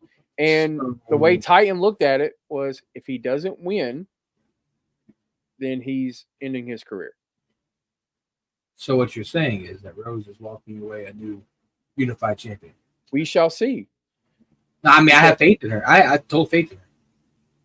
Well, I do know this. Both of the competitors are in the ring. The referee has held up both championships at one time. And we have the Tyrant Titan in the middle of the ring. We see Demons locked down. It is adhered with weapons. It is a Hell in a Cell with weapons all the way around it. And Titan's in his playground. You know he's confident in this match. Gypsy, you see a basket of apples just stashed in the corner here. And we see Gypsy and Titan. The bell is rung. These two go at it. They're in the middle of the ring. Titan gets the upper hand on Gypsy, though, and ends up just headbutting the hell out of Gypsy. And as he headbutts Gypsy, she just starts to bleed, but she's laughing. And Titan ends up Irish whipping Gypsy off the ropes and does a standing drop kick to Gypsy in the middle of the ring here. and we get Titan goes for a cover real quick, but only a 1 count on Gypsy. Only a one, guys. And we end up seeing Titan grabs it looks like a steel rod or steel pipe off the side of the cage here, and he grabs it, and we see him to go swing it at Gypsy. Gypsy ducks, and as when she ducks, she hits Titan with a drop kick of his own. Or of her own, and then drops Titan on the mat. She picks up that steel pipe. She picks up that steel pipe and just lays into the ribs of Titan here, and just starts wailing on Titan with that steel pipe. And just wailing. She's got the upper hand here, and Titan rolls to the outside. Gypsy throws down the steel pipe, takes off running, nails a tope suicida through the ropes to Titan, pushing Titan up against the Hell in a Cell here, up against that steel, and he goes crashing to the mat or to the outside on the outside here, and we see Gypsy picks up Titan and starts rubbing the head of Titan across the steel or off the steel here of the Hell in a Cell, just starts rubbing it, and you see as BD30's on the outside screaming at Gypsy to stop doing that, and we see Goat over here. We see Goat just kind of just like smiling, praising, just clapping on the outside here, and we see it looks like Bong Daddy's trying to scale that, but there's a referee on the outside telling him to get down, and he gets down, and Goat's over there yelling at Byers. These two were just a tag team not too long ago, but each of them have somebody they're rooting for, and they're kind of yelling back at each other, going back and forth. Like, fuck you. And we see Gypsy finally just keeps continuing to rub the forehead of Titan across that steel, that unforgiving steel. And Gypsy does a hard Irish whip to Titan, and he just goes crashing into the side of the steel here, and he falls to the outside. And then we see Gypsy as he's laying up against the steel here. We see Gypsy take off running and nails a running cannonball onto Titan, ladies and gentlemen, and rolls Titan back into the ring, goes for the cover. Referee counts 1, 2, but no, a kick out by slow count by Titan. And we Goat was jumping up in the air, and then you saw kind of a wince from BD30 on that, thinking that it might have been over for Titan. But now we see Goat's trying to talk to Gypsy and kind of tells Gypsy to go get an apple. And one of those, it could be a poison apple. And she goes and grabs the apple, but as she turns back around, Titan has sprayed some mist in her face and just discombobulates her, sprays in her face, and then takes that apple and shoves it into the mouth of Gypsy. Gypsy just kind of knocks out a little bit, and Titan goes for the cover. 1, 2, kick out by Gypsy. I don't know if it was like a temporary paralysis, but it was like Gypsy kind of just kind of went down, and maybe she's immune to it since she's the one that creates the poison anyway. So maybe it was just a temporary thing. I'm sure.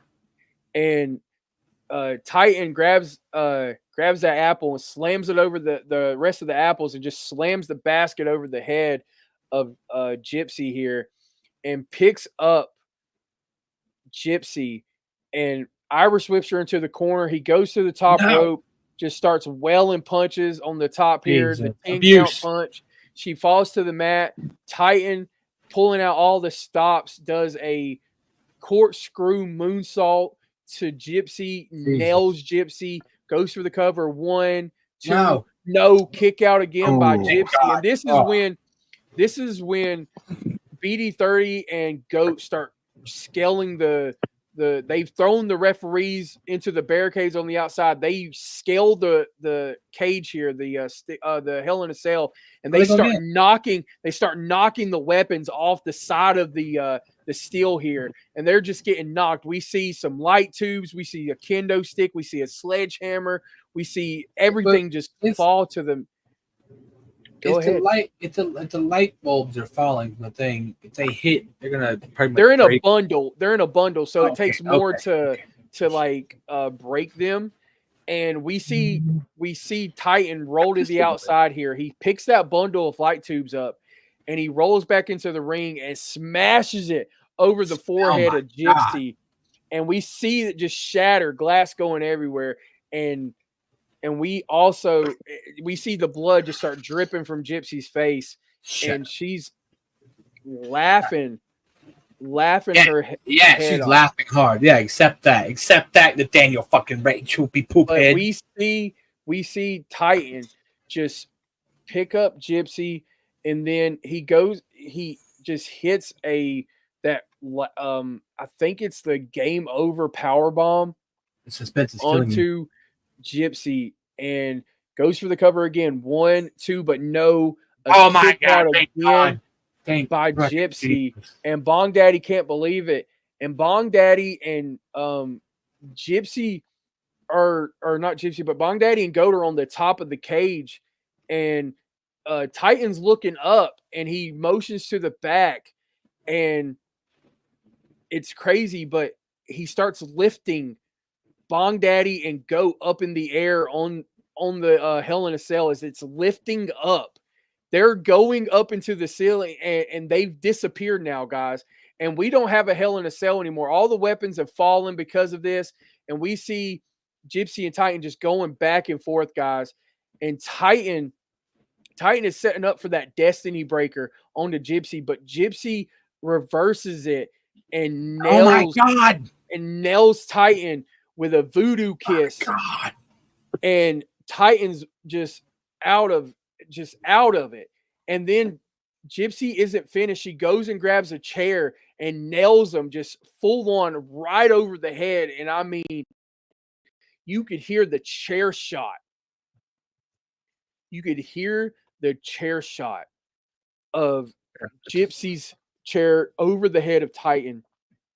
Titan just falls onto his ass here. Gypsy takes off running and nails a shining wizard to Titan. Goes for the cover. 1, 2. No, Titan kicks out again. I got to pull at my heartstrings, man. I got a bad heart, bro. And Gypsy can't believe it.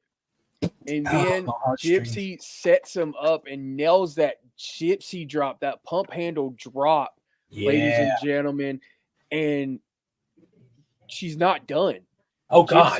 Gypsy grabs a bunch of chairs again and just drops Titan again with the pump handle drop onto the chairs. And then again, Gypsy goes for the tarot card, that's twisted split neck breaker onto Titan and hits it again and goes for the cover. 1, 2, no, kick Jesus out Christ. again. Yeah. Jesus, Titan is not giving up. Titan is not going away, ladies and gentlemen. Man, my heart. You're gonna give me. Look, I'm gonna go see a doctor after this. I have a bad heart. And Gypsy just looking at Titan, just asking him, why won't he stay down? Just end your career right here, ladies and gentlemen. Just end it. Just end it. And Titan just kind of throws the fingers up at her and kind of looks at Gypsy and says, just do it. Do it. What? Just do it. Just do what? Gypsy hits Titan with his own finisher. That last wish is like a Sister Abigail. And the way Titan took this, the way the force Gypsy hit Titan with this last wish, the rotation that she got on Titan's head, on his upper body, he landed on his head, ladies and gentlemen. And I mean full on his head, and he just laid there motionless Oh God! Like he was completely knocked out.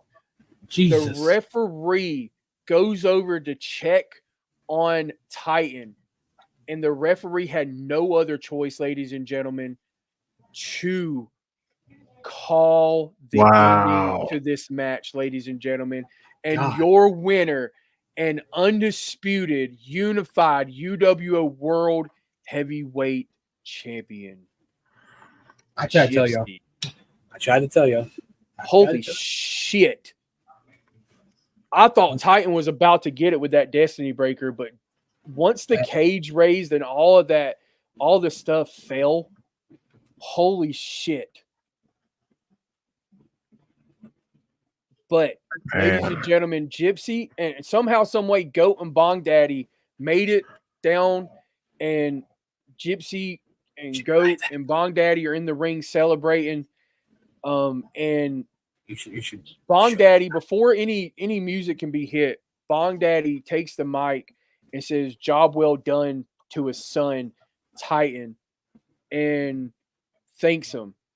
And the music finally hits, and out comes Dragon Queen, and she holds up that contract, ladies and gentlemen.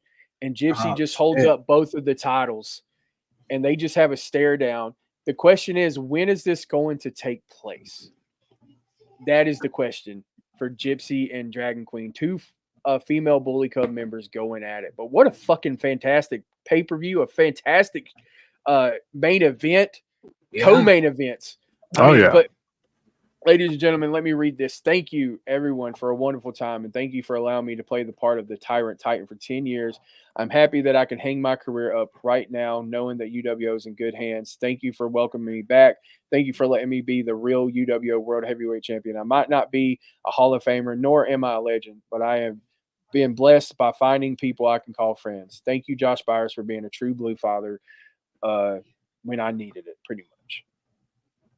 Yeah, shout outs to Titan for his career. Very much. You've had a fruitful career.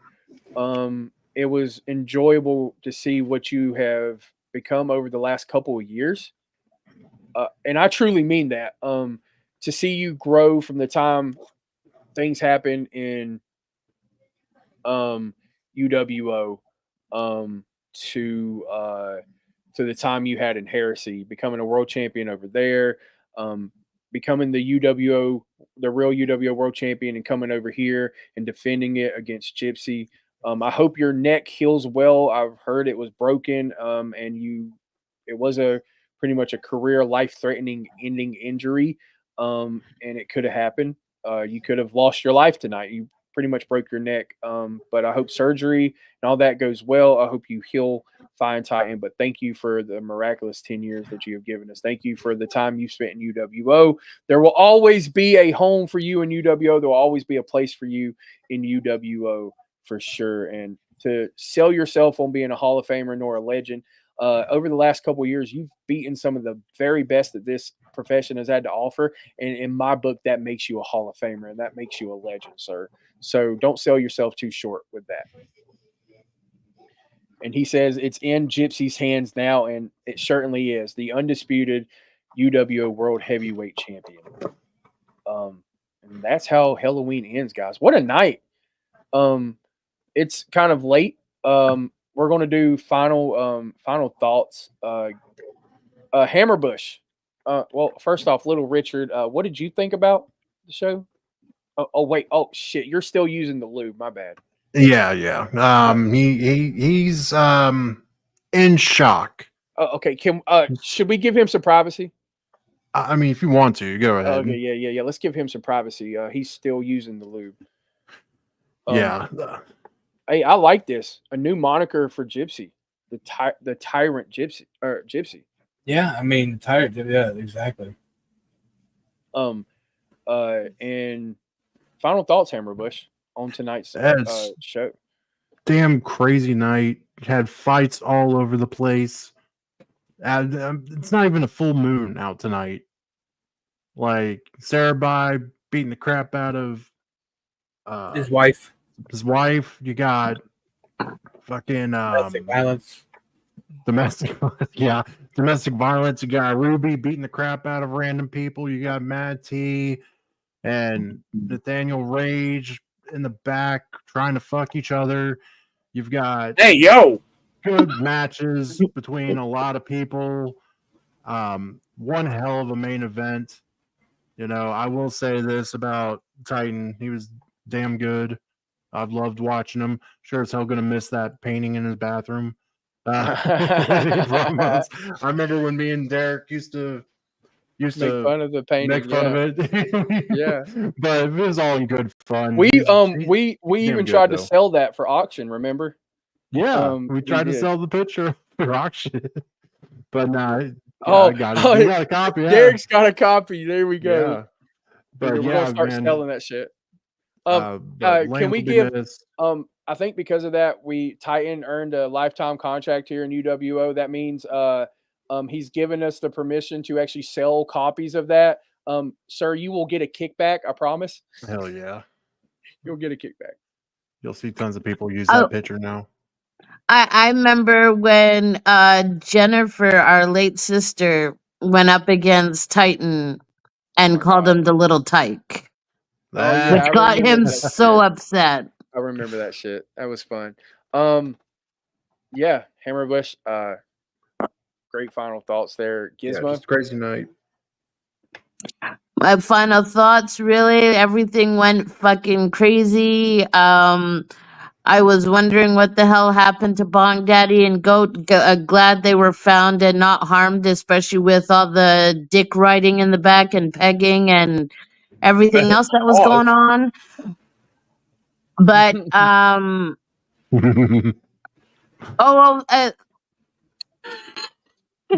OOC, Lane, I loved watching you 10 years. I haven't watched you 10 years.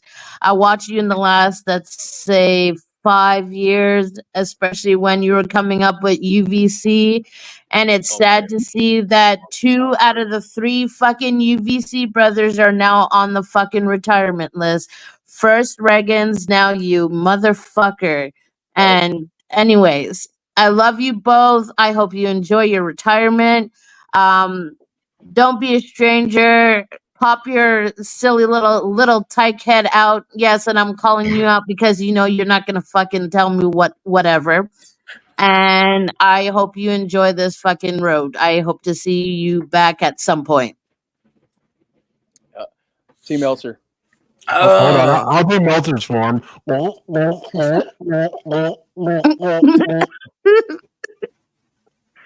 You did that pretty good, Hammerbush. I've heard it a lot. What I was gonna say was congratulations to Blood Money doing what Blood Money does best, not sucking like that Glenn Sexton guy. Don't forget the cradle of the balls, big boy. Oh, I will. I mean, the main event, hell of a fucking main event. I mean, of course, like I said, Gypsy's gonna win, and Titan. I mean, you know, I'm more of a comp guy, and it's like I fought Titan one time in comp. That was really the only match me and Titan had, and I mean, it was fun fighting. And I've looked at a lot of his work, you know, because I study a lot of people, so you know, I mean, hell of a competitor. Titan, hands down to you, brother. I hope you had a great time in the E-Fed world. And bro, everyone come back, you know, we're all here. Yes, sir. And they'll say Gypsy put on a hell of a performance, of course. I mean, everybody did this whole show, like banging that show. Bear, thank you for letting me help you co-host this with Gizmo Bear. Fuck you, Amber Bush. Oh, fuck you too. Tomorrow night, don't forget EMP's Carnival of Souls pay-per-view. I think 9. I think we're going live. And Friday we have the Female Bully Club podcast. Female Bully Club podcast. The premiere of the Female Bully Club podcast. That'll be fun. My final thoughts. Congratulations to Titan on a wonderful 10 years. First off, OOC, not as Bear, but as the guy who owns this place. Thank you all for your contributions this week. Thank you all for the contributions that y'all continue to give UWO. It is on a fast track again, but we're controlling it a lot better this time than we did the last time. Having a lot of fun putting these shows on. I know it went a little late, but it's a pay-per-view. The only reason why it went late is because you guys put the work in, and my job when y'all put the work in is to give back to you guys. And that this is the way that I know how to give back to you, is by giving you the proper matches that you guys deserve. That no offense to any other group that you might not get, when it comes to results. I know some people just run down who wins, who loses. I know other places like EMP and uh, um, VPW, they are judged, so they watch the results and you have somebody judge it for you. Right. It's just like it's kind of easy. It's just kind of an easy result. You get your results, you get your and I was gonna say, Bear. I'm talking to Bear about being part of this project, or Bar. We're working on bringing out a new company that's going to be like an NXT style company. So like people that want to help learn comp or want to get better promos, that's where this company is being built for. So it's not about I beat your ass. It's like it's a thing to help out people like Casey Luchador or brackets like that. I want to get better in comp stuff, but that hasn't been fully announced yet. But yeah, I want to say you were talking about. And apparently Thursday night, I'm just hearing about this. I'm sitting down live on, I guess, Thursday night. I'm going live with the EVP DMB to discuss some things on the upcoming events in UWO.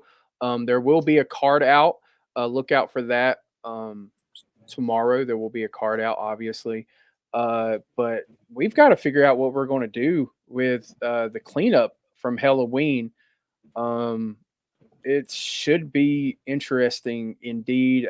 See what feuds. Obviously, we have the Colt versus. Read that chat. Yeah, we have the Colt versus Blood Money still. Also, somehow, some way, Drug Money got involved in a Justin Steed match over in VPW, and them and Blood Money kind of got into a Drug Money. So I'm kind of anxious and kind of wondering why Drug Money showed up, why J Money sent them over to help Justin Steed and whatnot. But you see the way Mad T's kind of like, and I'm not being perspective. You see the way Mad T's acted towards Blood Money too lately. I mean, have anybody else picked up on that? I'm.